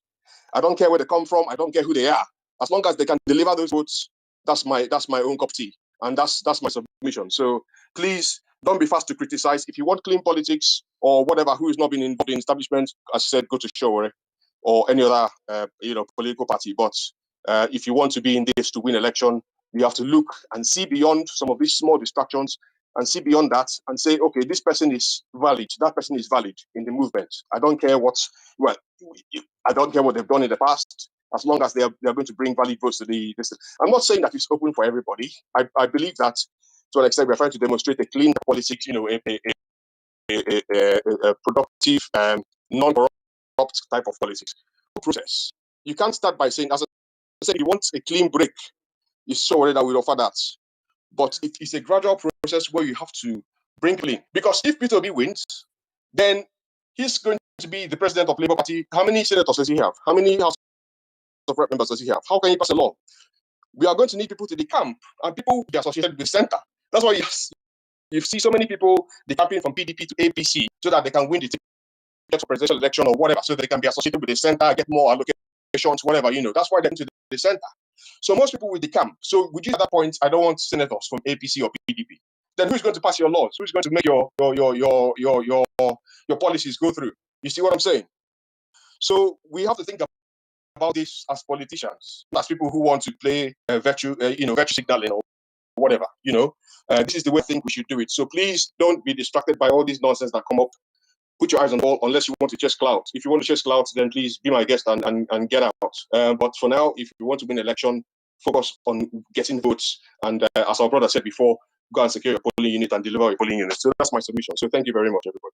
Thank you very much, my brother Jerry. Thank you. Well said. I just wanted to say and draw you. Sowore also is a thief. Please don't. Sowore is not clean. Sowore also was involved in bringing this nonsense regime to government. He was paid over close to $1 billion. So please don't come here and cause the difference that he has not held any elective position. Sowore is as dirty as all these politicians also. So please don't. He has been accused of stealing his campaign. All the money that I've been donating to his personal account, no accountability. Have you seen Sowore do one rally? Have you seen him organize anything? Well, so is a criminal, please. So don't even go there and say, probably you can find another contestant and put them. Please don't cause right here clean politics, please. Thank you. All right. But let's go back to everything you've said here. Honestly, you said everything. Politicians, anything that chooses today to take the side of Peter is going against the odds of the political class. He's not playing this because he believes that Peter is going to, apart from the fact that, because many politicians are not even seeing, they don't see beyond their noses. They just look at, is it possible? We are Nigerian system. It is an impossible task that Peter is embarking on. But we, the people, that the power lies in our hands, are the ones that will make the decision. So for any politician to open his chest and say, I'm sorry, Peter, that man has looked inwards and say, I am willing to change and I'm willing to embrace a new Nigeria. This is not the type of APC. If you come over to our party, your sins are forgiven. No, no, no, no, no, no. We are not in power. Peter has no power. Peter has been persecuted as we speak. His business, his flights, that's our favorite obedient flight, was grounded. So that he should start taking local flights. Understand what we're up against. We're up against the system. So we should be careful, not when these people throw a bait, to just jump on every bait. But I'm very, very happy that not the mob made this man resign today. Doyin took that decision on his own volition. He made that decision, and I respect him for that. But going forward, obedience, please, we should be focused on issues. What are the issues? Getting your PVCs out, rallying your base. Every obedience should have at least 10 to 15 people that you can bank on and say, these people will vote because of me. Do all the hard work you can do, like your life depends on it, because actually your life truly depends on it. If we make a mistake by bringing a drug dealer or a criminal like Atiku, you don't understand that we don't understand what real hardship is. My brother Oluwa Fisari, how are you doing today, my brother? Good evening. Good evening, Saddam. Thank you so much for giving me the opportunity to speak. I'd like to confirm if you can hear me, please. My brother, I can hear you. Go on, you have the space. How are you doing now? I'm doing pretty well. It's my first time speaking on obedience space, but it feels really good. So I'm just gonna keep this really brief, and I'm just going to divide everything I'll be saying into 4 strict points. Okay. So first of all, I like to talk based on reality. I'm a very realistic person, and some of my outputs might not go with the general idea, but it is what it is. So the first thing I'll be saying is if we are to be realistic about everything that is happening, we would believe that Doyin Okupe does not command up to about 5 to 10% of the total votes that Peter Obi would be getting in this election, if we are to be very realistic about it. And yeah, as a matter of fact, Doyin Okupe does not even command half of the influence that someone like Obasanjo or the Afenifere leader in this election, or in the Southwest rather. So based on that premise, I don't think we should bloat ourselves over him resigning from the office of the DG, because basically we all know that what we need to Okupe for is his brains, his strategy, and his ideas, and not to find new voters for Peter Obi. So let's not beat ourselves over him resigning from that office, because as a matter of fact, we have even more popular people or more influential people from the Southwest that are supporting Peter Obi. Secondly, we would all agree that our campaign from day one has been centered on being pure and transparent. The main selling point for Peter Obi is his transparency, his honesty, and his sincerity. So I was in a couple of other spaces, and I was hearing things like nobody is holy, we are all corrupt, blah blah blah blah blah. And the thing is, the moment we agree to be corrupt like these other people, best believe that we have lost the election. because as it is now, our selling point towards the election is the fact that we are different from them, and we are not corrupt. So the moment we start saying things like, "Oh, we know everybody is corrupt, but you are more corrupt than us," best believe that we've played into their hands. So please, let's stop saying things like that, because we are only giving them bullets to shoot at us by saying stuff like that. And the third thing I'll be saying is that we should also know that there are very few decided voters that would stop supporting Obi because of what happened today. Basically, I'm not sure up to 100 people would decide not to vote for Peter Obi because of what happened today. Again, but there are multitudes of undecided votes that would come in for Peter Obi because of what Doyin Okupe did today.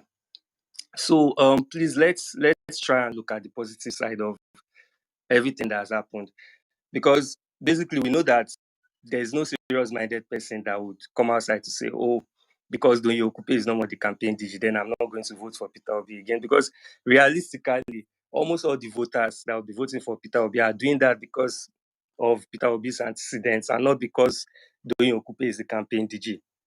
But the selfless act that he did today would actually encourage even the undecided voters to give Peter Obi sympathy votes, because he has shown that he is able to demonstrate true leadership and true transparency in his cabinet. And lastly, I would say we should focus more on the way forward. And the way forward being that Peter Obi needs to appoint someone that is as competent or even more competent than Doyin Okupe. And I'm leaning towards the fact that the person should be from the Southwest. And thankfully, Peter Obi has a lot of people that he can consult from that for that purpose, rather. There's OBJ, the Afenifere is there. There's a couple of other people he can go and meet, and they would give him names of notable people in the Southwest to replace. So the only place that there might be a problem is the fact that it might be quite difficult to get someone that is without stain on that level, like Peter Obi. But I think with time and true dedication, he's going to find a solid replacement for Doyin Okupe. So all in all, let's not beat ourselves over this issue. I think it's just one of the silly games that the opposition would throw at us, and let's just look at the bigger picture that we would actually be gaining more voters than losing voters on what happened today. So if that is the fact, then it's a victory for us. There's no point beating ourselves over it now. So that's just what I want to say. Thank you so much. Thank you very much, Officer. Thank you for this angle. Honestly, when we that's why we have most of these discussions at times. You hear diverse views, people with different views and everything. But I understand where you're coming from. I'm not even focused on doing particularly right now. I'm looking at who next. We should be able to understand also that as a movement, we are fighting the establishment, and these guys will do everything possible to continue to derail and dampen our spirits up until election night. So as a people, I'm just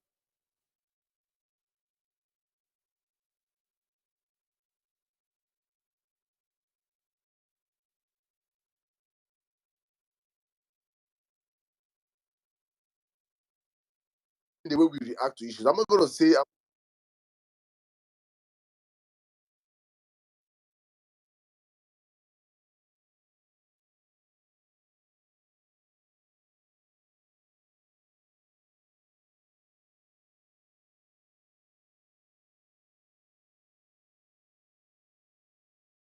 just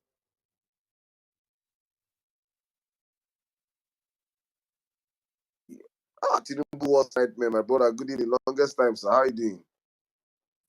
I'm doing well, my brother. How are you? How are you? It's been a while. Yeah. They hacked me off my own account, so I'm here right now. Welcome. You're doing an amazing job. I must really say that because you guys have been holding these spaces for a really long time. It's just so unfortunate. Sometimes I don't make the time to be a part of it, but anytime I get the opportunity, I always want to jump in and say one or two things. I want to be just very brief and straightforward. I was listening the whole time, really enjoyed the conversation. I just wanted to respond to Jerry's comments, about the kind of people that we welcome into the Labour Party movement. I think it's very critical that we're not the same. We need to understand that we're different from PDP, we're different from APC. I think our political movement is driven by the values that we share, by the principles that we hold strongly.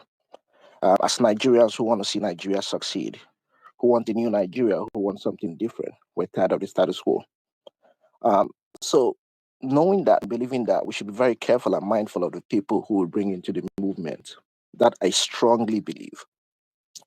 I also think there's one very thing, one very statement that Peter B made that has tied me strongly to this movement. And that statement is, and I'm sure a lot of us remember, he said, I'd rather lose doing the right thing than to win doing the wrong thing. Statement alone is part of why I'm still 100% committed to this movement, which is why I strongly believe that what Doyin did was the right thing. No force, no coercion. You made your decision, you're stepping aside. That's the right thing to do. Recently, he's talked about how he's been influenced by P2B since he started working with P2B. He's learned so much about him, and especially from his minimalist lifestyle, which I think is great. This time, he's able to show that and put those words into action by actually doing the right thing. And I think I strongly commend that, and a lot of us believe is the right thing to do. But also, these are just distractions. They come in different forms. They come and they go. Usually, the cycle of change takes about maybe 4 to 3 steps. There's usually a spark, there's a reaction, then there's a resolution, and then you see the whole revolution happen. Getting closer and closer and closer to the end of it. We're almost there. We're almost there. All we just need to do is to keep focusing on the right things that we're doing now. There's 4 more actions that we strongly need to do in order to bring about all of this fight that we've been fighting for, to bring all of these struggles into reality. And that's one is that we need to pick up our PVC, which obviously everyone has been stressing on and saying it's the most important thing to do now. Secondly, is we need to show up and vote. And the last and the final thing is we need to protect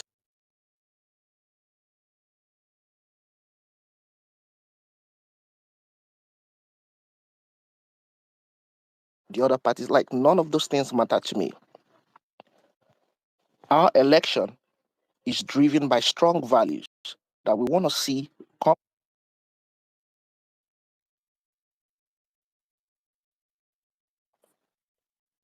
That's what I strongly believe. And I hope that come February, then. And thank you so much again for all of the job that you guys are doing. All of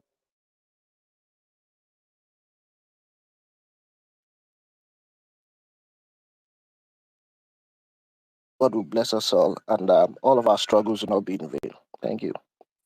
Thank you very much, Casey. Thank you. Nice one. Thank you. Let's take a look. And Priye one, are you there, please? Good evening. Yeah, I'm here. Thank you, Prof. Saddam. Saddam, Dr. Justice, you go next, please. Oh, After so Priye, you sorry. go next. I You want go. to. I wanted to end SARS now. No. Are you guys seeing me?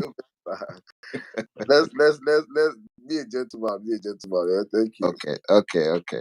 All right, Priya, you have the space there. After Priya, come to Sir Justice and Otuma. Sorry, Sir Justice, for taking your time. Thank you, Saddam,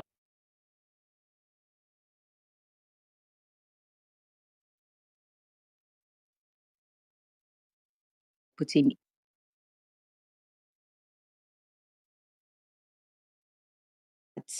I'm really upset about the news that I heard. And one of the reasons that I'm upset is that most obedience, of course, I don't live in Nigeria, but every time I come online, you see most obedience.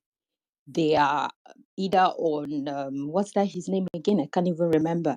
They're either on his space, like they are always on the defense, talking about, oh, Obi is this, Obi is that, and they've noticed. Remember, they call us the mad mob. We're always going to spaces to talk and defend ourselves. We're not supposed to be on the defense. We're the good people here, people. We are the good people. We stand for justice. We stand for equity. We stand for accountability. We're not supposed to be on the defense. They are supposed to be on the defense. They are supposed to tell us why they've been using our money carelessly. They are supposed to explain to us why they've been killing our people. They are supposed to be on the defense, not us. But every time they write something about Obi or maybe some stupid thing, we are out there on the defense, and they've seen that, and they're now using it against us. I'm glad Mr. Okupe left the office for them. I'm glad those with overbloated egos have been satisfied he left office. Of course, he would leave because we stand for accountability. However, what does that tell us as a people? It tells us that they know our buttons now. They know how to push our buttons. They know how to make us go on the defense. And that's not supposed to be so. I have not played politics before. This is my first time, actually. And I think I've not even voted before. I was supposed to pick up my PVC, but I don't think it's going to be possible. But I'm supporting the movement regardless. However, we should not always be pushed to be on the defense, to start talking about, oh, Mr. Coupe has to leave, this, that. There is no clean politics anywhere. In the UK, in the US, even in Asian countries, we have corrupt leaders in office. However, the ideology is the most important thing. And I don't think most of us know what our ideology is as a Labour Party, what we stand for, what we're fighting for. I don't think we do. If we do, most of these people coming out to talk about Obi will just ignore them and continue to support and retweet all of our campaign videos. We'll continue to talk about how good our leader is, and we should try as much as possible to encourage other people to follow suit, not follow all these overbloated ego, what they call themselves again, literate, whatnot, PhD holders. Where were they when Nigeria was being torn to pieces? Where were they when people were answers, young people were killed? Where were they? Where were their voices? Today they have voice. They have voice because we gave them voice. I think it's time for us to hold their voices, not listening to those that want to derail us, and stay focused, get our PVC, those that cannot get their PVC, support the movement as we can, and then pray to God that next year our principal will be made president of Nigeria. Thank you very much. Thank you very much, my sister. Thank you. Thank you. All right, Dr. Justice, you have this space now. Good evening. Oh, good evening, sir. Good evening, Ross Adam. Good evening, Akin, and every other person that is here listening.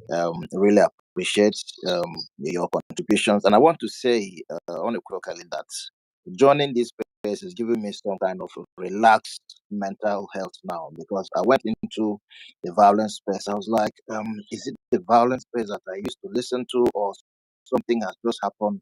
Is a ship has been wrecked and everybody is haywire? There's no coordination. People are just being scared, or Which violence space, please?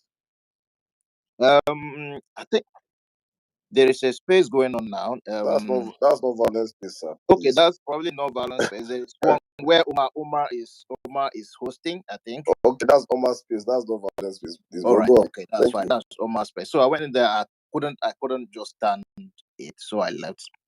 And I'm here, I think, communicating now, listening to the real obedience. And the few questions I want to ask is, what do we really want as obedience? What do we really want as Nigerian obedience, if I put it that way? You see, for me as a person, this year would have been 6 years only of following and supporting and encouraging Peter Obi as a person to run election and to become our president. And up until now, there is nothing. There is nothing on earth, even if his wife, his children, his zone, wherever he comes from, choose to say no today we don't want Peter Obi to run election, but so far as he is there, for me and a lot of other obedient that we've convinced ourselves that we're obedient for the betterment of our country, Nigeria, we will support him. Look, when this obedient movement started and people came over and said, oh, they are on Twitter. Some people said there were 5 people in the room tweeting. They said, okay, when Big Brother comes, all of them will go. It will divert their attention. Big Brother came and left. Nothing happened to the movement. They said, okay, when Premier League will start, that will possibly wreck the obedient movement. Premier League came and nothing happened to the movement. We grew up and up or through the World Cup. We went through assassinations. People have died. I think a lady just been assassinated in Kaduna or somewhere around in the north. A lot of things happen. There's a guy who was going from the airport to welcome Peter Obi. Things happen. That has been part of the movement. We've gone through blackmail and now is conviction. For every obedient that is here listening, for every obedient that is out there thinking that from the beginning it was going to be only rallies, it was going to be printing t-shirt and this will not happen, then possibly you didn't think about it very well from the beginning. Do you know what this movement is about? Or do you know what the achievement of this movement will cause some people in the country? Being obedient means that your vote, your politicking, your strength, your energy you are putting in is about to offset about 24 years of people who have been feeding from Nigeria without any accountability, without pity on the poor people of this country that we all call ourselves. People are in IDP camps, people are dying. There are people who are feasting from these corrupt systems that are happening. They are like vultures. So for you to vote against them, you are telling them that they are children that are in the universities in other countries. You want to send them back home. You are telling them that the affordability of medical trips abroad, you want to stop that from happening. You want to stop some people from flying private jets. You want to send some people from Asokoro back to and Metama to somewhere Marabanyanya. That is what this is going to happen, and these people will not sit down and watch that happen to them. You see, so it's a struggle that to some of us that have been in PDP, I think from when I joined, guys said about we have been in this game. We knew that this was going to happen. But what I want to say this evening to all of us is that, guys, let's know that we have Nigeria to rescue. The reason you're obedient is not on Twitter, is not on Facebook, is not on social media, is to deliver a Nigeria that you'll be proud of, that you take that passport, and if you get through any immigration, you won't be scared, you won't be ashamed of flagging your passport as a Nigerian. That is the struggle that we want to be. The struggle is to stop the killing of people. The struggle is to ensure that if you get into the university from year 1, after 4 years, you graduate from the university, you'll be able to afford yourself a job. But today, what have our youth become? What have our girls become in the country? And we are here, said that during the prepares left, everybody is kicking up and down. Okay, take that conviction out of it. Let's say something else happened and during the Okupe disappeared from the campaign. What would they have done? We would have to move on because the goal is bigger than any one person. And some people have said in this space and other spaces that look, the obedient movement is bigger than Peter Obi. That is what we want to sacrifice, and that is why people like me have been giving it everything. And I think there is nothing that is going to stop us now, guys and ladies and gentlemen, Nigerians, good Nigerians that I will speak to. Your being obedient is not a joke. You are on the right course, but know that it's not going to be easy. It has not been easy before. It's not going to be easy until you achieve it. And when we achieve it, all of us will rejoice and say, yes, we have given it all that we have. So I really appreciate. Finally, is let's get our PVCs. We will deliver our polling unit. For me, that is my ultimate target because I cannot go to Professor Saddam's or Akin's polling unit and vote and deliver it. Let everybody take that responsibility because it's all about votes, like Jerry said, and we need those votes to deliver Peter Obi to get a Nigerian that we all want. Thank you so much for the opportunity to speak here. I really appreciate, and I know God will bless us. Our labor will be rewarded and will never be in vain. God bless you. Thank you very much, Dr. Justice. Thank you for the kind words. Thank you. Otumba Dike, are you there? Good evening.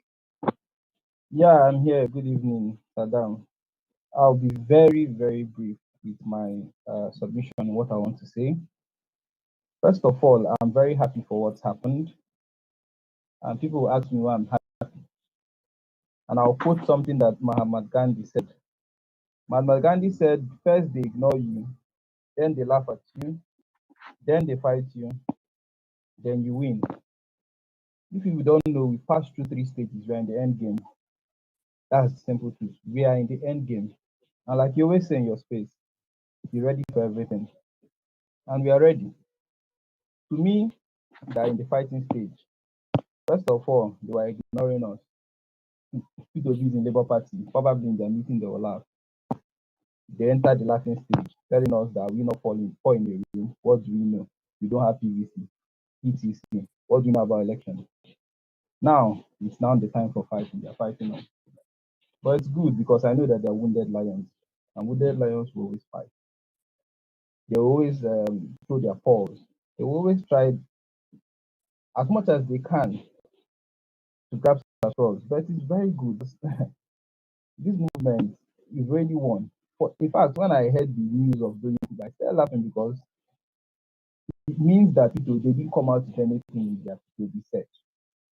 Someone was talking about Sowore. Thank God you dismissed that. Sowore is not innocent. In fact, if Sowore was a front runner in this race, we will hear albums of corrupt practice and co. But the only reason why they are holding on to Doyin Okupe's zone is because they've searched our principal and known that the man is clean. He's a saint, in fact. For today onwards, P2B is a saint. I don't want anybody giving me that version signaling saying no, nobody. P2B is a saint because if it was him, they had something, they would have brought it out by now. So it's good. They are wounded lions. Then I'll conclude with telling obedience. Please let us know where we belong. Everybody should know their shoe size now. We are followers. Let the politicians do the politicking. Let's not just come around and begin to show ignorance. The only Okupe that resigns as DGP, he tell us that he's leaving the president camp. No, he did not. No, he did not. What he said is stepping down as the director general of the campaign. That does not mean that he's withdrawing his support. So please, let's start having our victory dance. Someone said, go to your polling unit, let them know you. Some people don't even know their polling unit. I don't want to talk about those that can't even tell you where 5 polling units is in their ward, or even the name of their ward and whatsoever. Some people don't even know their local government headquarters. So that's what we need to start doing. Do the groundwork. Do the groundwork. Leave politicians to politics. P2B is a politician, he knows what he's doing. Let's stop thinking that the man is ignorant. He's not. He has won this type of election before in Anambra State, under Abga. So he knows what it takes to wrestle power out from the establishment. What we need to do is, where can we support? Not writing 50-page thesis on Twitter. Enough is enough. You need to learn how to follow. Follow the leader. You've looked at the person that you want to follow. You found that if you've seen what you like in him, please diligently follow that politician. You've seen a man without corrupt parties, a man with assistance, a man that has been consistent. I dare to say, over 15 years, all his interviews, he's always talking about the same thing, and not only talking. What he does is what he says. Take off followership and follow the leader. Stop trying to be a leader on your own. Please. So I think with these few things, I'll leave with this Mahatma Gandhi quote that first they ignore you, they've done that. Then they laugh at you, then they fight you, then you win. You've won the election. Let's just go and do our homework. Thank you. Thank you very much. Guys, please up on the space. If you want to speak, your hand should be up so I can take a cue, or I just have to drop you for other people to come up and speak. Oluwatosin, you've been here for long. Good evening. You have the space. Yeah, it's Oluwatobi actually. Oluwatobi, my brother. How you doing now? Good evening. Yeah, I'm good. I'm fine. Yeah. Good evening, good morning, good afternoon. I greet everybody. Yeah. Oga King, I celebrate you, sir. Yeah, Prof. Salam, I'm doing well. Okay, let me let me say my own opinion. Okay. There was a time I heard what this our current vice president said.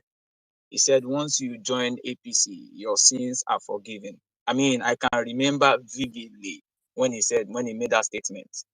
I mean, this someone said something that Labour Party is different from PDP and APC, and in Yoruba there's this saying that "Nkan tó bá nígbà lólówó, tálíkà ló ti máa kọ." So um, this is the best time we need to set the record straight. Yeah. So I would say firstly let me apologize. Yeah, because I've been hearing people saying for those that were actually criticizing, saying all sort of things against doing Okupe, that that they are stupid, they are this fine. As much as I want to stand on my tweet, because Dr. Okpe actually tweeted about it today and I retweeted it. So yeah, so I want to stand on it, yeah, because we can't face the same angle, right? So this is actually a movement that is not just by Peter Obi. I mean, the whole Nigerian, the Nigerians rather, all youths. I mean, they are in support of this guy. So definitely there will be people who would actually kick against some certain things. So don't let us make it look like some people's opinion do not count. I mean, someone was saying that when did we start joining politics? I mean, when did we start politics? That it's as if we've been in it for years. I mean, we shouldn't say that. Yeah, we are all coming from different angle, different we have different various principles. Yeah. So let's just look at the way forward. Okay, the deed is done. Yeah, Baba has actually resigned. Okay, so what's the next thing to be done? So I think that's my take actually. And also let's look at the big picture. So this is actually somebody says, I think is that not Mr. Jerry also? So when Peter Obi becomes a president, what do we expect? I mean, this is actually a pointer to the fact that his administration will not encourage things like this. It won't encourage corruption. Whether we like it or not, the court has given the judgment that he actually perpetuated, something like this. I mean, he did something. He actually laundered money or something. I don't know what you want to say about it, but that is what the court is saying. Yeah. So that we should stand for the truth that okay, this is it. We don't like it. We don't want this. However, we should look at the best way to actually communicate it. But just like you are saying, just as we've been saying that we shouldn't fight against ourselves. The Bible says that a house that stands against itself cannot stand. Something like that. Yeah. So that's just my take. And of course, this we are changing the narrative. This is not the shenanigan politicians. Yeah. This is not the status quo. We are changing it. We are changing the status quo. So we should be expecting things like this. So that's what I want to say. Thank you. Thank you so much. I appreciate it. Thank you very much, Oluwatobi, my brother. Thank you. A different take. All right, Ntong, my brother, good evening. How are you doing today? Yeah, Professor Saddam, quite a while. Good evening. How are you doing now? We thank God, though. Our family now. Oh, bless God. Sorry, I've been scarce in spaces myself somehow. I work. Thank you for the mic. I was actually involved in the space earlier on that has to do with Okupe must resign. In fact, I co-hosted it because the host himself saw my tweet this morning, my position also on it. Because I sat down, I looked at this, I studied the case, my understanding, and I come to conclusion that this thing could be a moral burden. And thankfully, he listened to his own conscience. As everybody has a conscience at a point in time, to know when to act and when not to. And he did it at the right time. Because I just looked at it and said, no, No, no. Because for what we stand for, you look, either we like it or not, some of us here are not labor, they are not politicians. In fact, there is obedient movement and there are Labour Party also that are core politicians, or some that are obedient movement and now join the Labour Party and try to be practicing politician by learning from the rope. So we are all modeled up together, but we have an ideal, or if you like, an ideology that binds us together, that brought us all together into this movement. And we have different opinions and we have different perspective on how we see things. So I was not happy by the submission of some member that came to that space. In fact, particularly Otumba came and he was practically Please leave doing my name out of shouting your and mouth. Please fighting. leave my name out of your mouth. Please just leave my name out. You can give your solution. Don't call my name. Thank you. Please don't name calling here. Please just give your submission, please, and let's move on, please. Thank you. And Don, can you please speak and give your submission, please? Thank you. Okay, thank you. But please stop interjecting. At least let me Don't submit. call my name. Don't call my Do what name. you do. You see, that's the problem. That's the problem. So we are not communicating. You know, respect people's opinion. If somebody bring his own views, understand the angle of that person is talking, but don't confront people. Don't think you are more superior in views or understanding or exposure. For crying out loud, politics itself. Some of us are a little bit older. I don't know how old you are, but my brother, at least I've been voting since '99. So my position is, at least, in fact, a lot of people echo what Okupe have done, the right thing to do, and we are moving forward. Is the goal.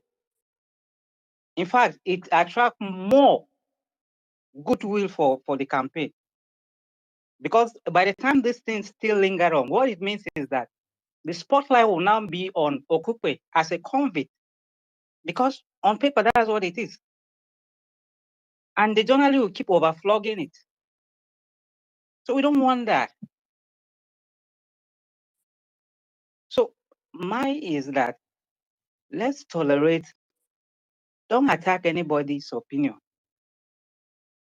You understand? Don't think no. All of us we know ourselves by virtue of this movement, nothing else. So I think we should stay together. In order not to be at loggerhead with each other and understand each other points of differences. Then we can now have a connecting point somewhere, and which is the goal, and will be himself. And I can tell you, there is a powerful hand, invisible hand behind this movement. It's not just ordinary. When we lost the VP to, the margin of Ponkwaso as a VP, people thought that was going to be a heavy blow, but look at how it turned out.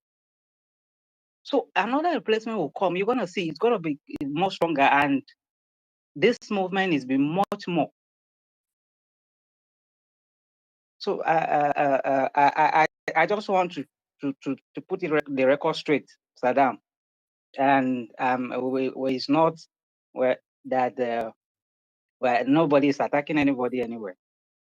Everybody has his own opinion to it. At the end of the day, it is the win we are looking for, and we'll keep doing the right thing.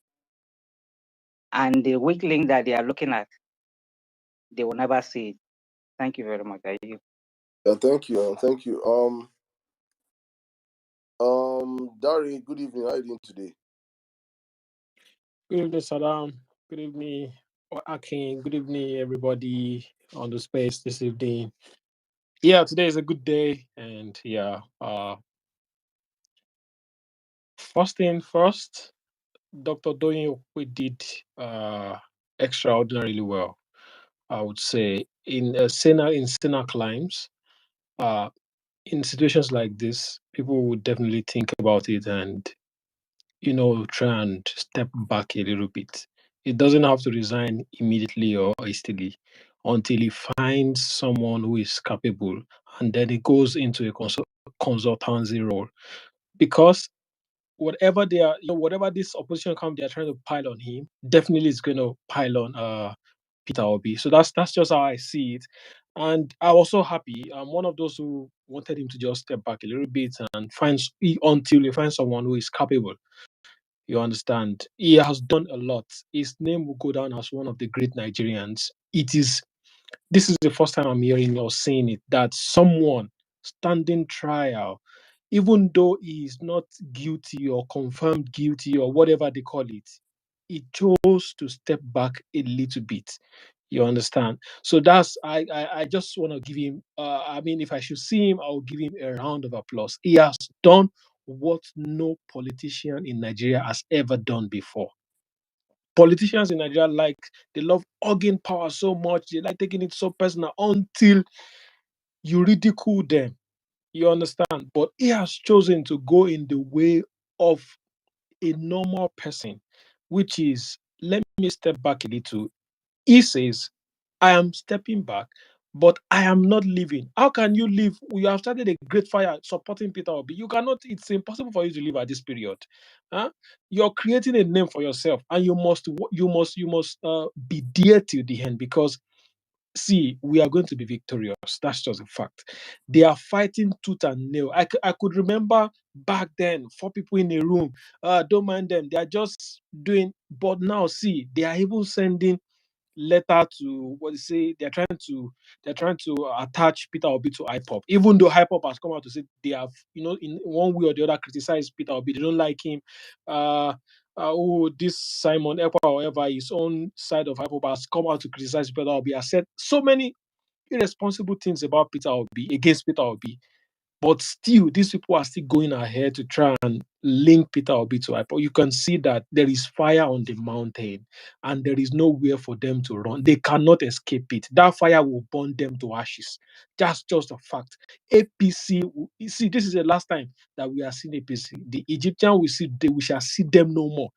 APC, this will be the last time we'll be seeing them. APC will become a broken party in 2023. Those they say they see PC, all of them they came together. You will see them, they will go back to the old ways they were before and begin to scramble for positions. That's who they are. To scramble for come out Lule. That's who they are supposed to be. See, please don't let us lose focus. I know we have different opinions, but I will say, as a Nigerian, as someone who wants good governance, with what I've seen today, my brother and my sister, I am going deeper, heavier with my canvassing for Peter Obi. This is a good sign that good governance is on the way. Remember what Peter Obi said? He said he doesn't even know that Dr. Doyin Okupe was going through all. I don't know. I can't remember how he said it. But within a day, they already found a solution. He came out glaringly and said, look, I am not leaving, but let me put this down for a while. Let this thing die down, because whatever they are eating on Dr. Doyin Okupe, they will also be relating it to Peter Obi and the campaign. So, see, please, I know we have our differences, but this is the best time to put more fire on our canvassing, on our campaigns, or whatever we are doing, on how we are eating the opposition. They are feeling it. That's just, I have to say, they are feeling it so much, and we should know that good governance is on the way. And the only person that can give us is Peter Obi and Yusuf Dati Baba Ahmed, not that man that went somewhere and said 4 years course, 4 years job. What kind of rubbish? Someone that talks like a drug addict. Please stay focused. We have our differences, but that's why we are unique. And thank you very much for this opportunity. Have a lovely evening, everybody. Thank you. Bye. Thank you very much, my brother Dari. Thank you. Otumba, good evening. How are you doing today, my brother? Good evening, brother.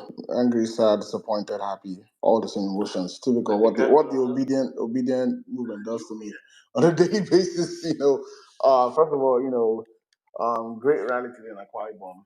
I think it was nice to see that. That was a massive campaign rally. But then I think the whole doing occupation eats me left ways, because first of all, Why he did the honorable thing, I think it was morally bankrupt for obedience to ask for his resignation. Number one, Okupe is not a convicted criminal, and I hate when people use that word because it's casting aspersion on the man's name. This man was found in violation of an act, a money laundering act, not that he laundered. And what did he? Please read. I tell people to read. It's like obedience are jumping to conclusions without even reading the case or understanding exactly what the court proceedings were. What they found him guilty of was he received over 10 million naira in cash, which they didn't say he siphoned the money. They didn't say he spent the money corruptly. The money was spent to pay salaries and things. But now we've made it sound like he was a corrupt guy or some corrupt criminal element that was found of some crazy case. If he was convicted of corruption, I'll be the first to call for his head to go. But calling for a guy, calling him a criminal because in election season, an APC judge decides this guy is guilty. Even the judge, did he even read what the judge said? The judge talked about he's a victim of circumstance. We are the first to rush and call on this sanctimonious us.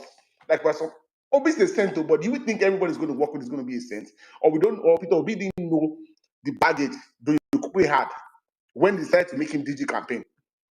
That's my gripe. My whole gripe is my gripe is about the fact that obedience was the one, and Dr. Kwe was one of them, calling for the charge for this man to resign, painting him out to be a criminal.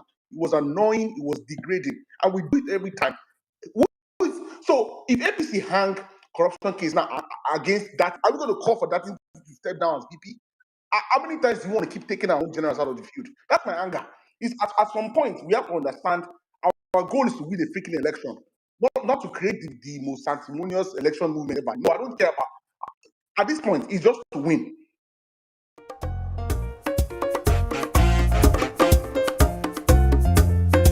Question. This is the dilemma I have, and I hate that it's now because who's going to replace him? I think it's one that has himself in the Southwest. If not, you've lost the Southwest, in my opinion. But where do you find a high-ranking person, politically astute, that doesn't have any baggage? Is the question I have. This is politics. Yes, we want a better Nigeria, we want a corrupt-free Nigeria, but unfortunately, right now we're in the system, and we have to take power first. Once we get power, then we can change everything. So please, Toyopo is not a criminal. That man stood with Peter Obi when even no politician was willing to attach his name to him. No one. He stood with him, backed him. Dude, the people, let me, before I submit, there was a political move the Okupe led in Ibadan when the Olubadans, when they suddenly endorsed Peter Obi. That was Doyin Okupe's masterstroke. People don't know. People that have information understand the work. What was Tinubu's response? Tinubu called for a gathering of Southwest Muslim cleric in Ibadan. So my point is, yes, I get it. Odo Okupe did the honorable thing, but my gripe is with obedience that are leading the charge. Like this guy was a convicted criminal, some felon. Oh, he has to resign. What the fuck you? Who are you? That's my gripe. Yeah, he did the right thing. He stepped down. We'll move on. I get it. But at some point, we can't keep shooting ourselves in the foot because of on some high sanctimonial. We did this thing with generating. We didn't do. Who is the next person? Who is the next person we're going to face now? Who are we going to point our gun at next and shoot the person just in the name of we want to be high sanctimonious instead of us focusing on winning an election? Who is the next person we want to face? Because right now, all PDP need to do is bring back the details that I made, like calling for LGBT to get killed, and then people say people need spaces to call for them to get removed. Like I see calling for his resignation. I mean, APC, people please go our speech. APC, all this money, all they've been calling for, that's all for. I did the right thing, but obedience, not for leading the charge, is where my problem is. Thank you. Thank you, my brother. But you know me, how I respond to this is to be different. Um, I will say we have different people, as earlier stated, that we have different people, different opinions, and I am very, very, very happy that Doyin Okupe did not bow or cower, or did not cower to the mob. But Okupe did the right thing himself. At this point in time, we're at the point in time of this campaign we don't need, irrespective of how we want to feel, how we think, or how we see it. We're at this we're at this point now whereby everybody are trying to rope everybody is a team. All in everybody. We're at that point in the campaign now that is we're all thieves. And they have looked at Peter, they've not seen anybody. The first person they could see is doing. And it's not the first time. And if you read his message, his letter, he said he was addressing, he said, Peter, I told you personally. Because when I've seen this personal attack. They did it with LP in Ogun State, right? Yes, Ogun State. yes, they can't remove with help you. You understand? They've been attacking the man, and the man understands the role that he plays, he holds in this movement. There is one person I am certain that will take this movement to the very last is Doyin. I am certain because he bettered this movement. Doyin is the foundation of the obedient movement. So I am certain that he said that I'm not leaving the campaign. But at this point, I should step down because every time these thieves, APC and PDP shout, Ole, Ole, Ole, they will now say, Ole self, I will not get Ole for the camp. A friend is a thief. And we know that Doyin is not a thief. Many people did not read this judgment. Many people did not read this Thank you. judgment. Please, maybe I can post it because I Many think I people just just find that read the headline. Just read the headline. Doyin has been convicted. And they took it. Without reading I said the earlier on before even because I said people have not read this judgment. So when you know that we're in a country of that people they say if you want to hide something from the black man, put it in a book. Just run with the headlines. That's what we do always in Nigeria. We run with the headline, run with the headline. It's a normal thing. And knowing fully well that it's our weak point, people, not just generality of Nigerians, we run with headlines. We now understand that at this point, and we understand this perfectly, that's why he made this move. Because if it begins, he has proven also one more time that nobody is bigger than this movement, not even himself. So he took the bullet for the team. And I will respect him forever for this movement he did today, for this movement today. So I don't feel like obedient reaction, no matter how they reacted, nobody can come and just and say, I resign because of somebody. No. But what you pointed is very, very, very right. The way we act sanctimoniously, like we holy path, like say any sporting we're calling for the head of people, we should at times sit down, allow I was going in on one of these so-called obedience. I was in on him in his I was like, guy, have you reached out this man yourself? You have his number, call him. And I'm sorry, the open space don't talk about right. Call for Obi to go. Like imagine obedience. It's crazy. Bro, it's crazy. I was like, God, how do you schedule a space? I want me to come on that space. He sent me this is I come space. So are you everything okay with you? We have a rally today. I've never seen you posted anything about our rally. The moment there is one L on the team, you amplify it. It's crazy. But we are moving with different kind of people, different thinkings, different agendas. I keep saying, if you read my tweet this morning, I said I'm still waiting for that Judas moment. We will still have Judas. Judas must still kiss Jesus. We will see the Judas goes at the 11th hour. Judas will show himself for this movement. I am certain. Probably somebody we never expected for what to happen. But there is nothing on this earth that will stop what's about to happen in Nigeria. Peter election next year. Landslide. Thank you. Barry, before you come back, let me move the mic. I'll come back to you. Esam, Orias, good evening. How are you doing today?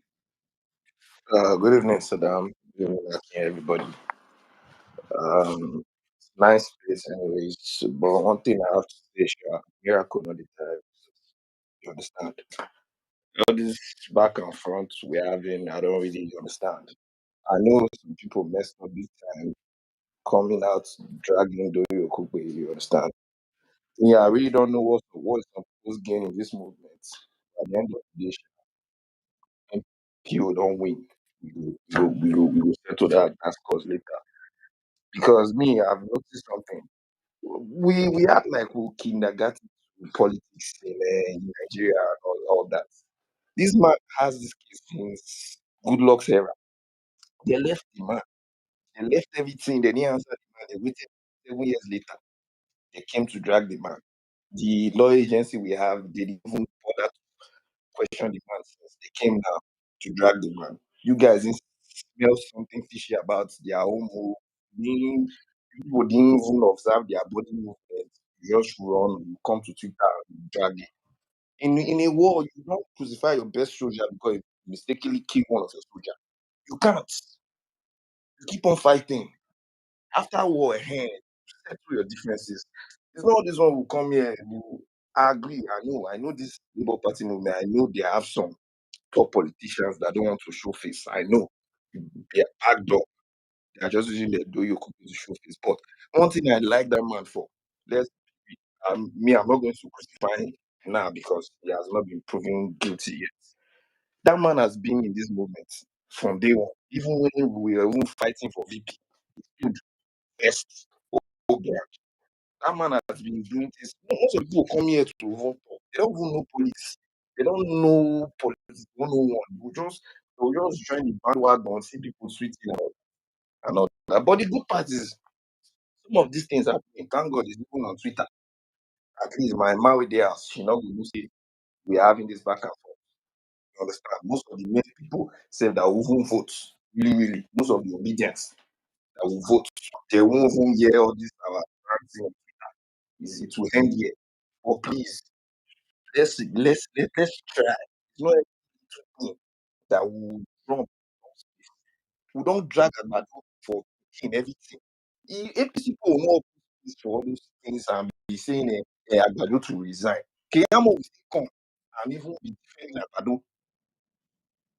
Look at the governors following Agbado, Ganduje, all of them. They have terrible past. Like he wants to be the president. He's going to be the president for Abalis, Pastor, Rituals, everybody. So we agree, okay, we're fighting for a good cause. We want a better Nigeria, but it is you're going to go through it. You haven't won the war back. You're taking out your best soldiers, you're taking out your chiefs. No, now, we don't do things like that. This matter is a very serious matter on the norm. For me, one thing I demand for that letter I wrote, thank God it's not the Labour Party by now, we'll be dragging Labour Party. Because I noticed today now some people now doing Okupe has their own faction of people. That's what I noticed. You understand? Most people from the service, you understand? Some of them they believed in the man, that's why they won't join the movement and all that. But please, at the end of the day, please, it's not doing Okupe we want to vote for. Peter Obi. Regardless. One thing, Nigerians, if we lose Peter Obi will not lose anything. The money he spent for campaign will make it in 3 weeks. He will go you London, go enjoy life. Now we go suffer. So all these things we come on, this to do that. I help that man won't help now. No, no, not the official, I won't help the man. I'm just come here to just everybody. Help the man won't help him. If people think, okay, they do go you people will not vote again. One left, people will replace. I'm saying it here. I'm not, I'm being real here about this. Please, man, una, una follow the enter the caucus meeting. Before you do that later, do you know how many meetings? Do you know how many held make calls? He did this for the movement. Some people will just be angry. Someone that has been in politics for how many years? He wrote that later. They talked about it.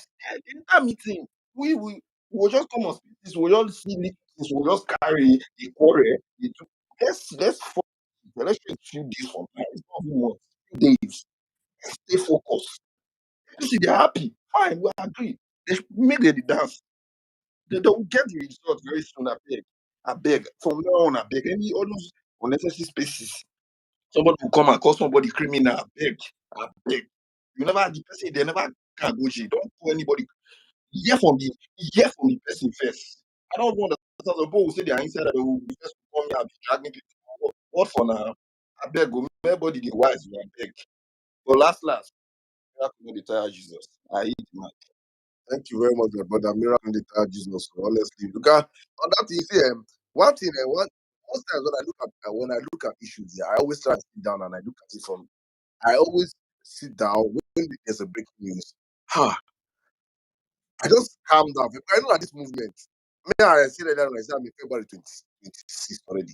I'm already in election night. After election day, I've already seen the victory. So there's nothing I'm seeing now that I'm not prepared myself. And more will happen. More will happen.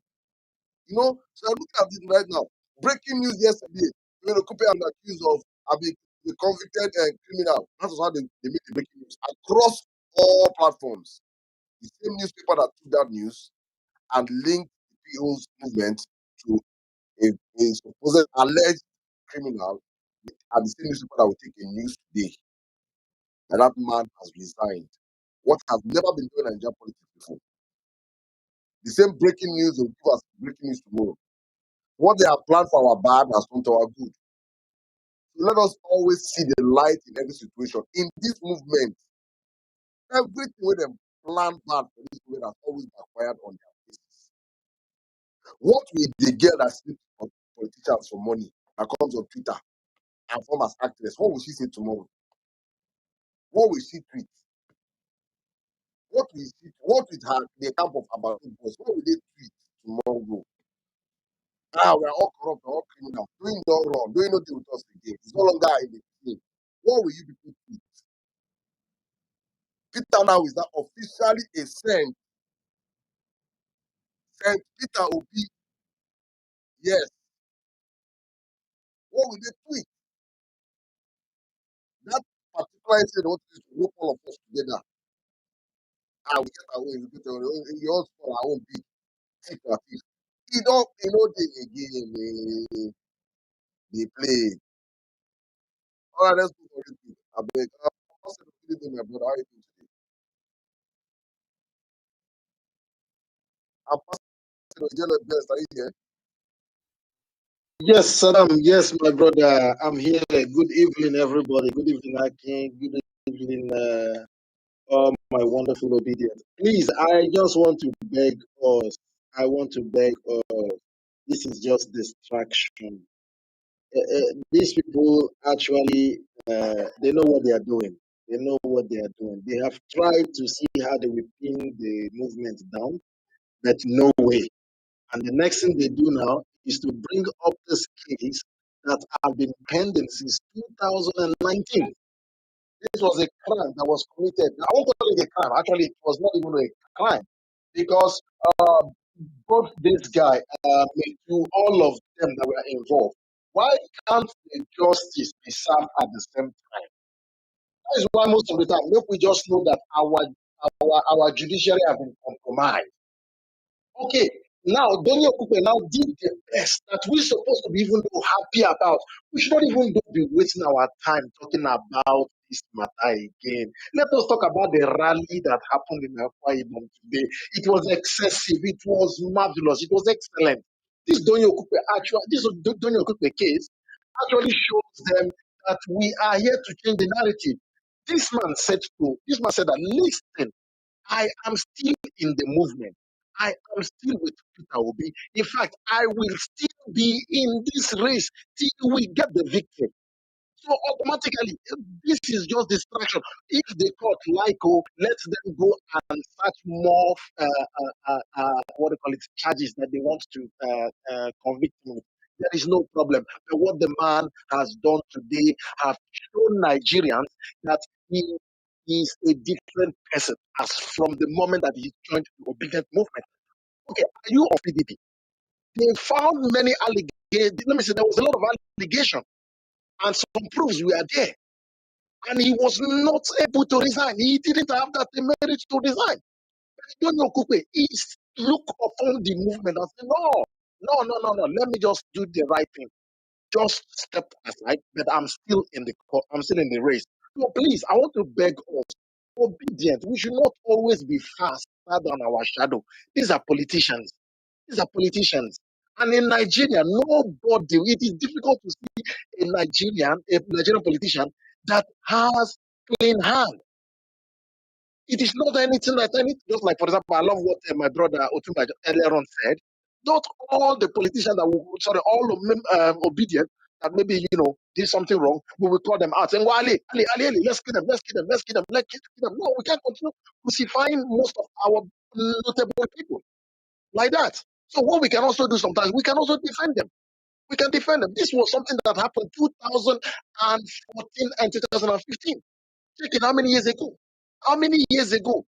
So please, if that is the case, when Peter brought out the sword to cut off the ear of the soldier that came to arrest Jesus Christ, and after denying Jesus Christ, all what that Peter did, then automatically Peter didn't deserve to continue propagating the gospel.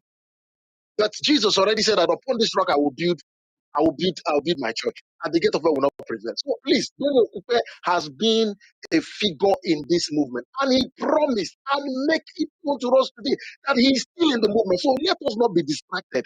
Let us not be distracted, please. Please, they are even not going to come up with many other allegations, many other things. They are trying to link Obi with IPOP. If I let them continue, because actually, as Tinubu have said earlier on, that this is a fight that he will fight it at all costs. So let us get ready for what they are ready, what they want to present or what they want to come out with. So please, my brothers, my sisters, my wonderful obedient, we are winning already.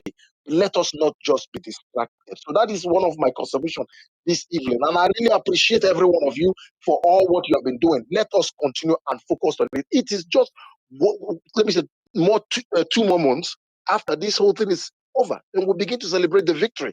But this dying time, this last moment is going to be tough. It's going to be difficult. But let us, hold the bull by the horn and get our victory at the end. So thank you very much for giving me the opportunity to speak. I will yield the mic at this junction. Thank you, and God Thank bless. you very much, Ambassador. Dari, please have a minute. 1 minute for you, Dari. Please have the space. I mean, according to what Dr. just said, I don't think there's any need to keep pressing on the issue. I think we should focus on today's rally in Akwa Ibom, which is better. Dr. Doyin Okupe has done the right thing, and we appreciate him for that. And I think we should move on. Thank you very much. Also, thank you to everyone. Yep. All right, thank you very much. President Peter Obi of Benin, are you there? OGK1, OGK001, are you there? Good evening. All right, Cham, are you there? Good evening. Yeah, I'm here. Hello? Cham, Hello. go on. Thank you. Good evening, Prof. Saddam. Good evening, Aki and other persons. I just want to say that let's just see this resignation as, let's take the positive side of it and take advantage to sell our movement and our principle the more, because like a lot of people have said there, it is what doesn't happen in Nigeria. So it means that Obi is coming to change the narrative.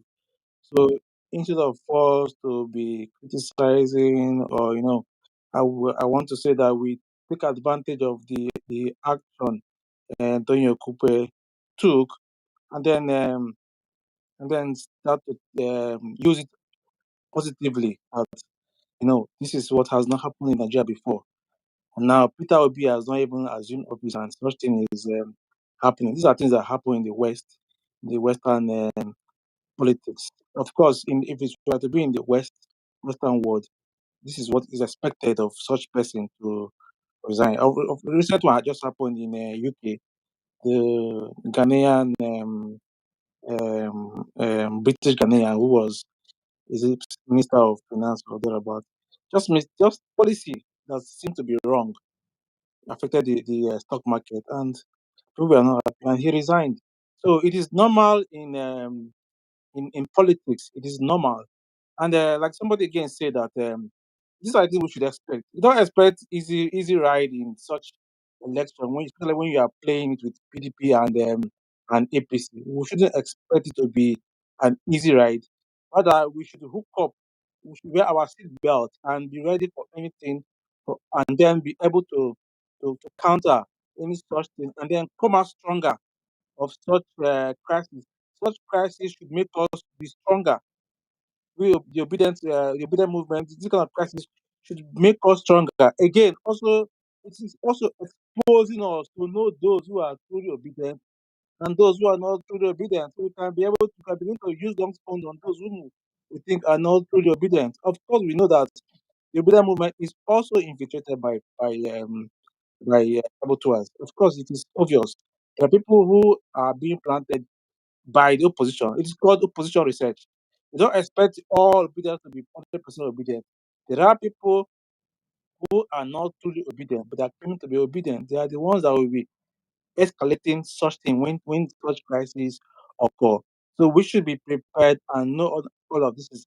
I know that most of us in the obedient movement are not politicians, and they will have to maybe begin to react emotionally and otherwise.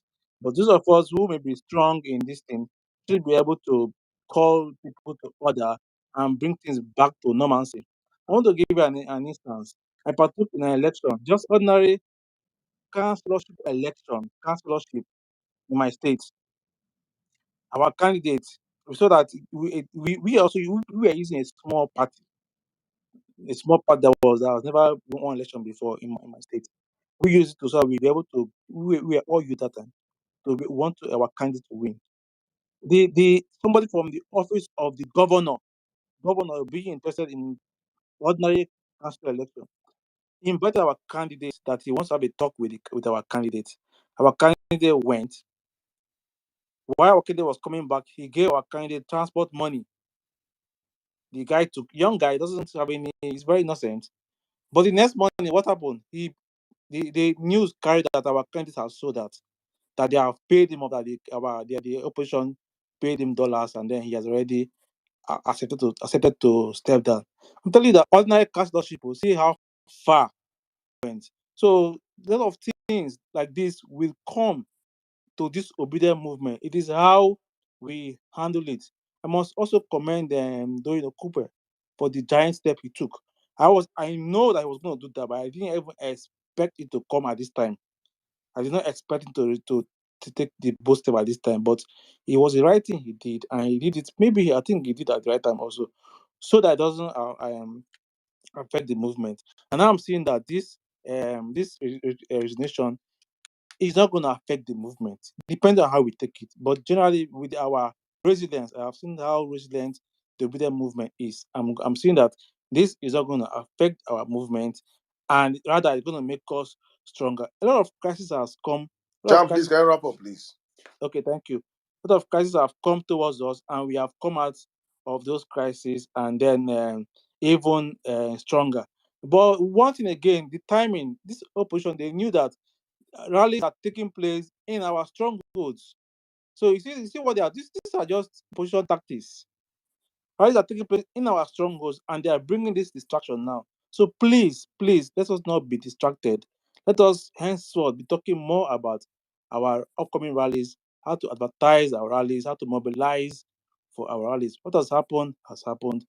Doyin Okupe has taken the bold step, and let's also trust our principal, Peter Obi, that he knows how best to handle this situation.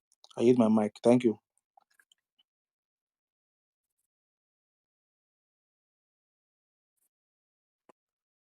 Thank you very much, Cham. Bolale, can you hear me?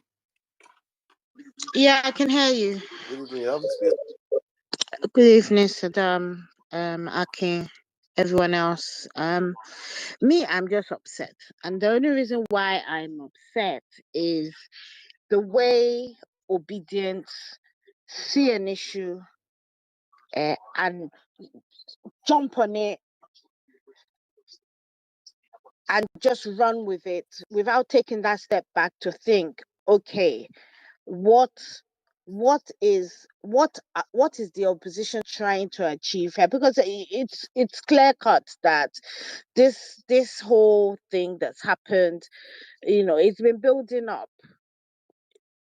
But I get very frustrated when people jump and say, oh, wait, new Nigeria. You have to win the election first. I get that, and I respect Uncle Doyin so much for deciding to fall on his sword, so to say. But my issue remains with obedience, who any small thing they throw their toys out of the pushchair. No, it shouldn't be like that. Even if we were to conclude that Uncle Doyin needs to step back, the way we do it, it's almost as if we just gave them the right to ride shot over us. We're always on the defensive, and being on the defensive does not win elections. Me, well, that's all I wanted to say. I yield the mic. All right, thank you very much, man. Thank you. Ibrahim, good evening. How are you, my brother? Ibrahim, are you there? All right, good evening, sir. You have the space, sir. Hello, thank you, everyone. Thank you, Akin. Thank you, Otumba. You know what I want to say is, But Saddam, can you resurrect that Tinubu drug case and Shettima? And let's leave this to Doyin case. Let's give them back. No, for me, just Uncle Doyin have done something very, very good by stepping aside. Don't let us discuss about that again. Let us discuss about the rally, like somebody said, what's going to happen next thing. That has gone. We need to move forward because when we are still dragging what has happened yesterday, we're going to be single to dragging ourselves back. Some people a lot of hatred, a lot of discord, a lot of discouragement will still coming up. But we need to forget that. Like Saddam, you said earlier, there are a lot of things. We won't use Saddam. They'll still label you that we commit crime. That's why you are living abroad. They have labeled me since, and I just have to. No, because I've not been around for a while. So a lot of things. I've told you what happened to me now. I want to get passport for my children. And it was so, like you said, you told me the other time that they know everybody. So leave them, just forget about those guys. Let's begin to talk about new things. Bring back those Tinubu drugs. Let us begin to hammer it now instead of now dragging ourselves or talking about Uncle Doyin, what he has done. That's not the right thing. I don't think it was forced to do that. He just felt that okay, let me do according to what he said. So let me just do this because I don't want anything to tarnish the image of this man. And somebody said that politicians are all the same. Peter Obi is saint. Leave it. He's a saint. Saint. I said Saint Obi. His name should be Saint Obi. Saint Peter. When somebody said there are clean people, even in the economical, there are two people I respected when it comes to clean air. Pastor W.F. Kumuyi. Obi is about of them. I said, as at in the 90s, the man was offered credit line of £7 million. They can't give you in UK. Barclays Bank give you money to come and be doing business as African man. Who are you? Remove that age. In 1994, remove 94 from his age. The man was around 40-something years old. Less than 40. That means guy he know what he wants from his. That's what we should be studying the guy's life. Studying Obi's life. How come at his younger age, somebody who built 2 houses? He said he built his house, he lived while he was in university. When all these Agbado are doing drugs, we should go and tell, when they come here, tell them you are a drug dealer. When Obi was developing his life, your guy was doing drugs. Let us bring back this drug case. That is a drug dealer. We've done a lot on that at the background, and that information is true. The forfeiture he did was because he was in America. If he was in America, he would be jailed also. Because it's not like now, because they couldn't have his address, so they're having conversation through Telegram. And that's why people go and do background check. If you can go and do a thorough work, go to Chicago, you find the true story of, because they couldn't tap him down to Nigeria like it now. That if it is now, that's why Tinubu only traveled to America while he was a governor. After he left being a governor, he has not gone there. Let him try now whether he will not be arrested. He will not be arrested at the border. So when people talk, you should talk about Tinubu drug case. He's a drug dealer. Leave Doyin case has gone. Nobody should not be exhibiting energy on that. Let us exhibit on Nigeria. Coming up tomorrow, Calabar rally, across river, the River State rally. Those are the things that should not be our focus. And then resurrected that Agbado drug case and that Shetima Boko Haram. Let us begin to hammer it. Those are the 2 cases we are going to focus on. The Bullion van, the drug case, the money laundering, and that of Boko Haram. Those are our discussions now. Forget. Those are 3 things. We want to be talking about that and how are we going to PVC, encourage people to go and get their PVC and the rally. Doyin Okupe case, let us just leave it aside. It has happened.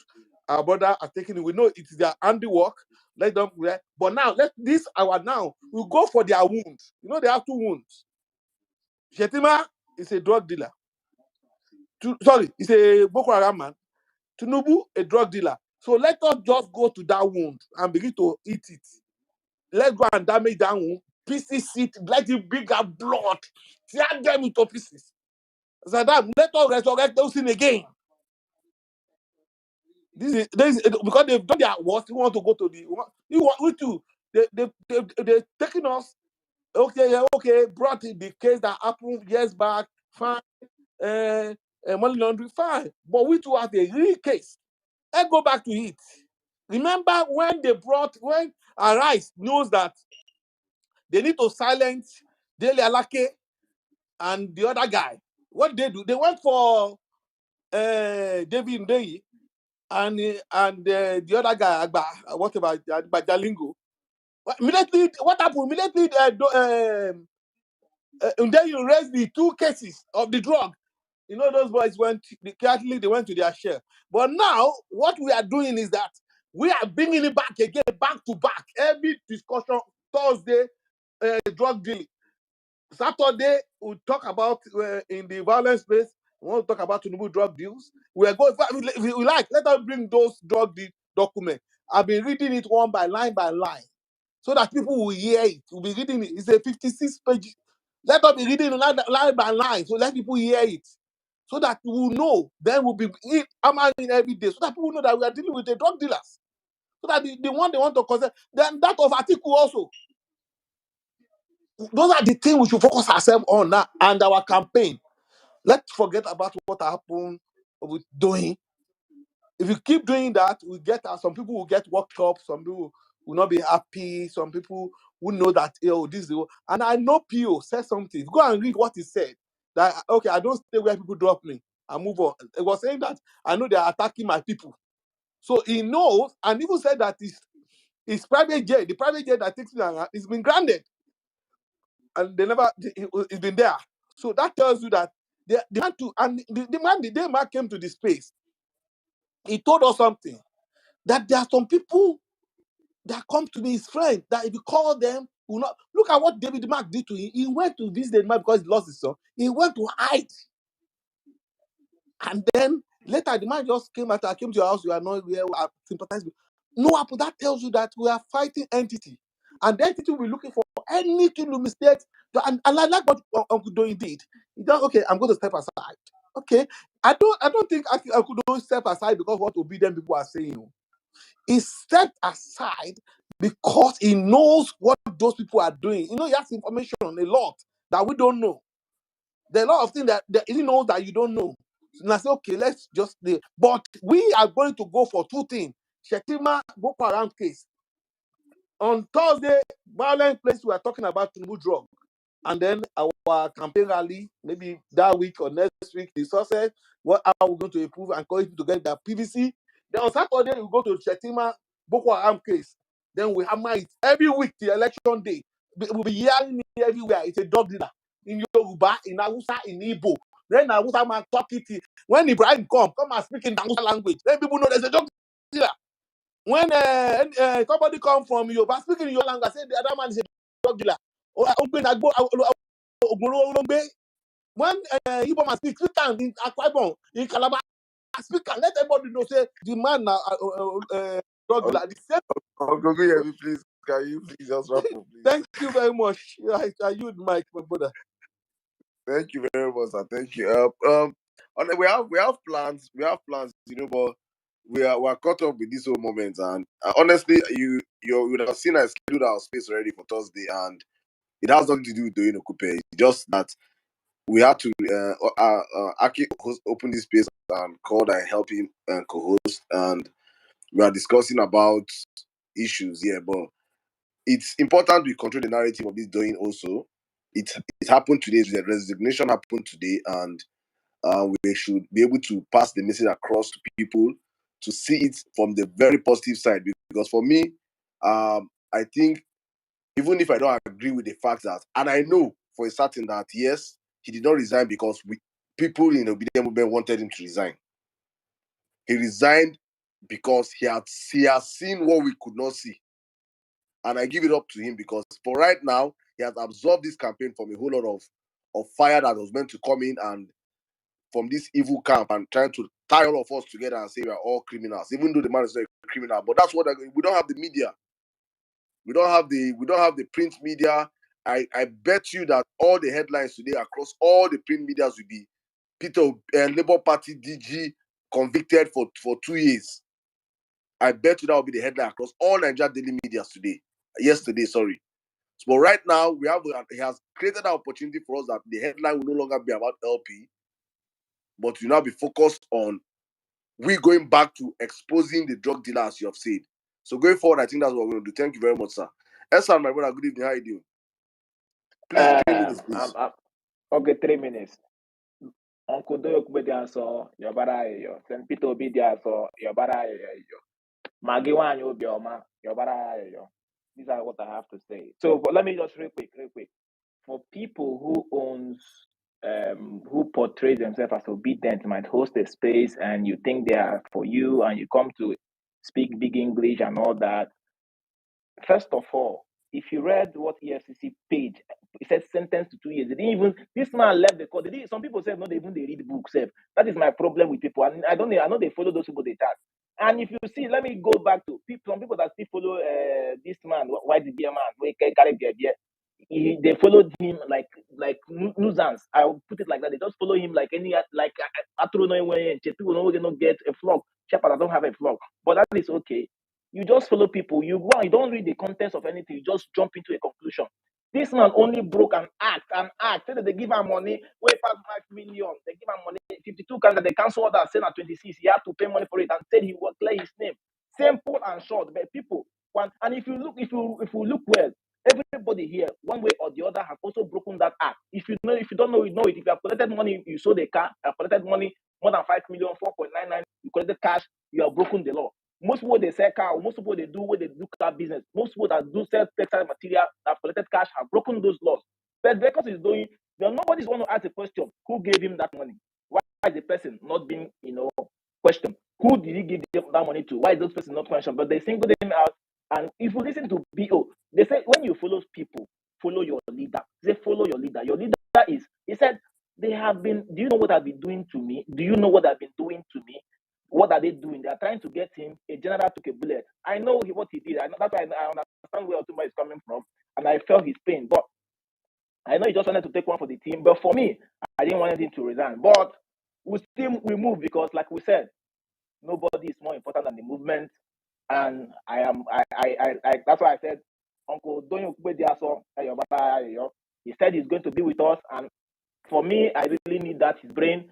And for me, I see him like Moses, who will pass the baton to Joshua, that will take us to the promised land. So that's what I have to say here. And for you, obedience, where if you say, you know more than Peter Obi, or you know more than Doyen, or you know more than other people who are piloting the movement, every small thing, your duty, you only have one duty, just one duty. Go and win your polling unit for us. Forget other politics.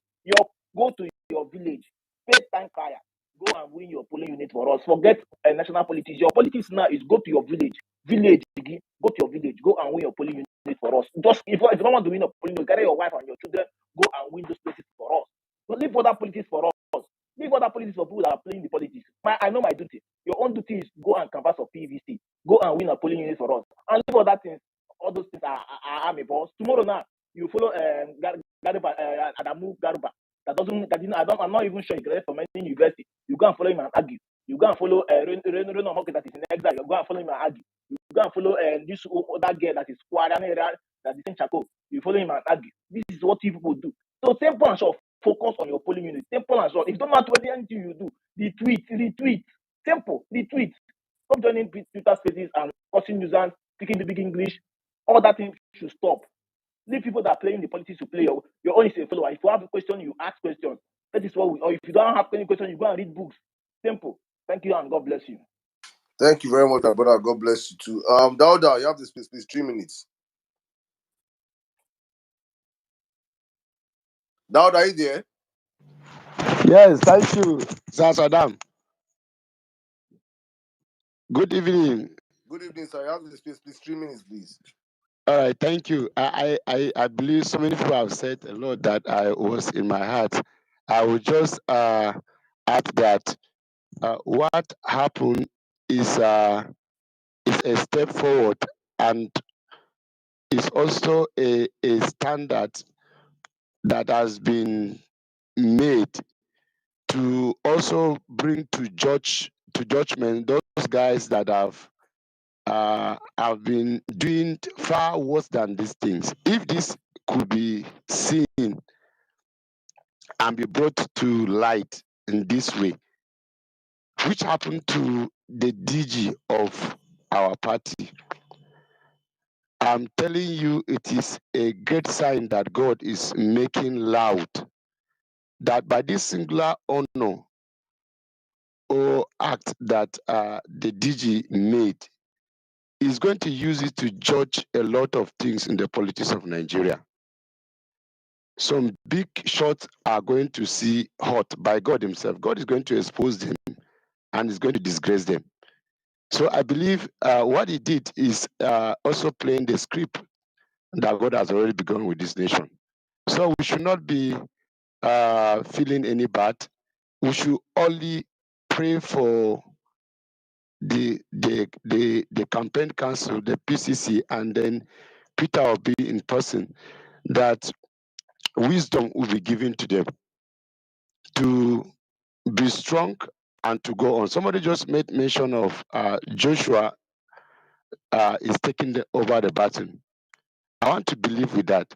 So our own is to keep saying the voice of God, be strong and be courageous. Be strong and be courageous. You are carrying the nation Nigeria to the promised land. And that's our prayer. And everyone that is having baggage in the other opposition parties, even worse, by this singular act that Doyin just did, they're going to receive decisive judgment by this act that he just did. Because anywhere righteousness reigns, what you see is that there is judgment.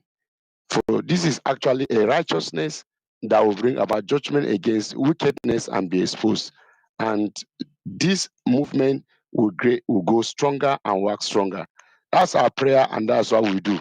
Thank you so much for what we are doing. Let's keep heart strong and let's keep the movement going. God bless everyone. Thank you, Sasadam. Thank you very much, my brother. Thank you very much. Thank you. Wise words. Ibrahim, good evening, sir. Good evening, Sadam. You know, anywhere you see obedience, check your head, carry yourself, come sit down, carry one small coke for those that are not taking what they call it, small stout. enjoy, enjoy listening. You understand? Get yourself more energy to go and continue the stroke. Let me tell you something that maybe you'll be very surprised to hear. I know Professor Chris is here with us. I know he will speak after me. You see, now as a DG of Big Tent, and in Big Tent, you will see all the big names, MNI, San, all the names that you can think of. That's where you find all these people. And they started this Big Tent right even before Mr. Peter Obi's presidency. And they want to help the young Nigerians to have that Nigeria that they can feel is theirs. And I'm so happy being in their midst. But what I can inform you is the amount of energy and work they have put in that place, just on our behalf. They are doing a great job. Mr. Pato Tomi and his team, very, very, very, very respected Nigerians. I feel that Nigeria has to go a direction that is far better. Mr. Doyin Okupe is part of them, has been part of them. Mr. PO is part of them. They have a lot of eminent Nigerians, including Jiga and others, people you can not even think of, irrespective of their party. And they are doing a lot of job for young Nigerians. So what I just want us to do is to remain focused. These tactics that PDP is coming with, that they try hard to make sure that at least people recognize only two parties. But at least obedience were very stubborn. Even today in BBC, I told them, I said, there is nothing you can do. There is nothing you will do. And there is nothing you can bring that will make this movement to die. There is nothing. You can blackmail all of us. You can take all of us to your jail. You can bring FCC after everybody. You can do whatever. That new Nigeria that you don't want to see, you must see it. because before we start the movement, we already knew that there is going to be a very big divide between us and you. So we know your children are going to pay a lot of people to support you. They are going to pay money to support you. They are going to bring hackers from US. They are going to bring people from even China. Some may even go to Mars and bring people. We don't care. What we know is that Nigeria is ripe to be the greatest nation in the world. That's what we know. And 2023 is our year. I think it's something that people should understand where this movement is coming from. So if you feel, I always tell people, don't feel weak, don't feel that is nothing. Even say tomorrow is election day, okay, even if they are counting results, even if they said we are 1 million, they are 100 million, still we so much believe that we will make that decision by any means necessary. Let me tell you, up here in the north, a lot of people has prayed. A lot.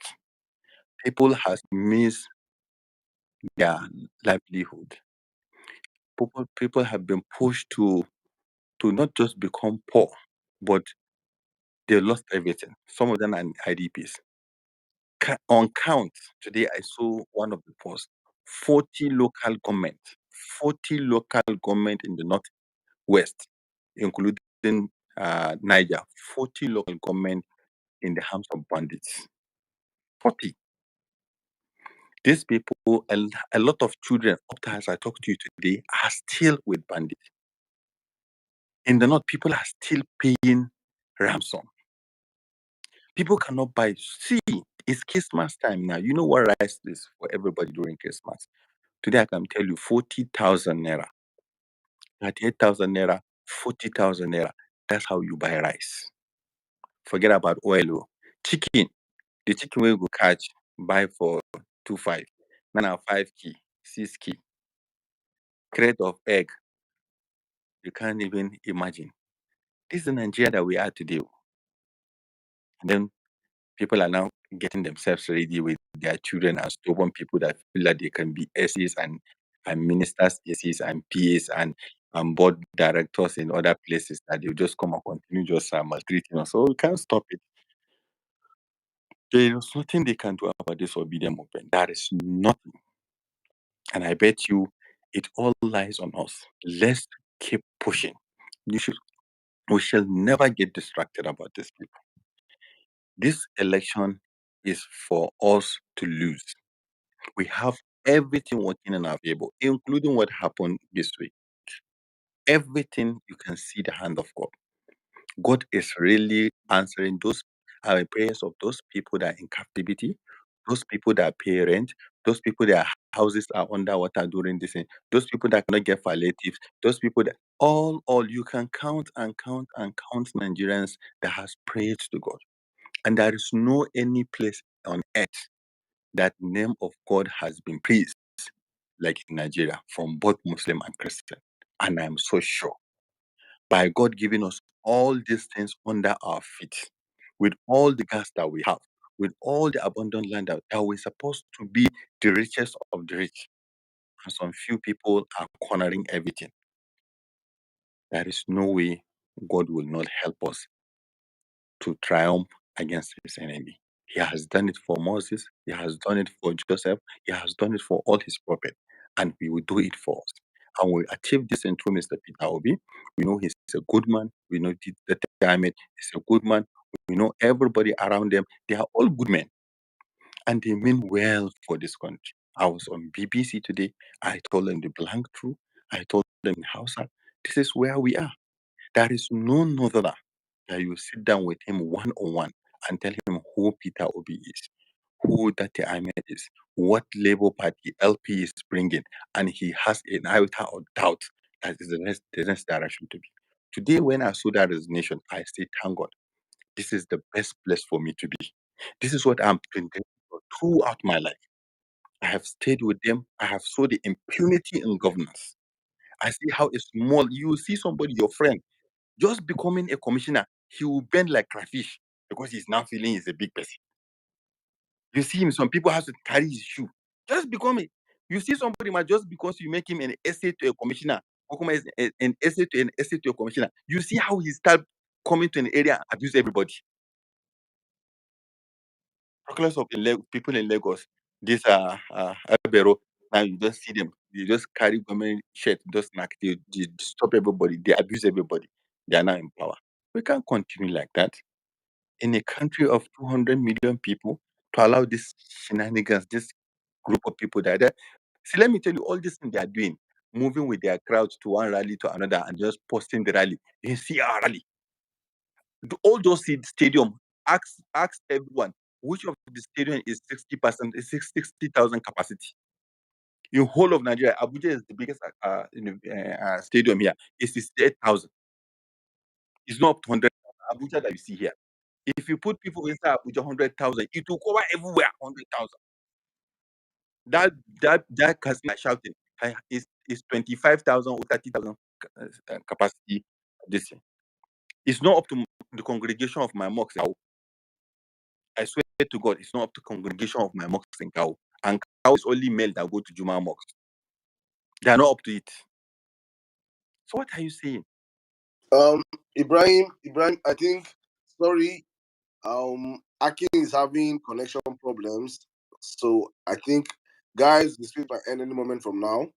But thank you guys very much. In case it ends while we're discussing, we'll still meet on Thursday, schedule our space, the violence space on Thursday. We'll have more of these discussions going forward.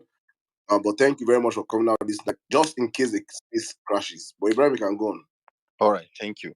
And also, Sadem, I saw one of my brother here. I will not call his name. Very fantastic person. Very, very. He's always on every Twitter space of Mr. Peter Obi, doing his underground work perfectly, doing a lot of work for us, talking to a lot of people that's supposed to help us to move this thing. They don't talk. They come. They just listen. I so much love what they are doing for us. There's so much belief in it. They are here all from the up north here. A lot of them. They call me privately every day. They are doing one assignment upon one assignment for this Peter Obi project to get to where we want to go to. Everybody is tired. Everybody wants us to achieve this thing, but we can leave us. And this Twitter space that I've seen us, we should not leave it for them. They are paying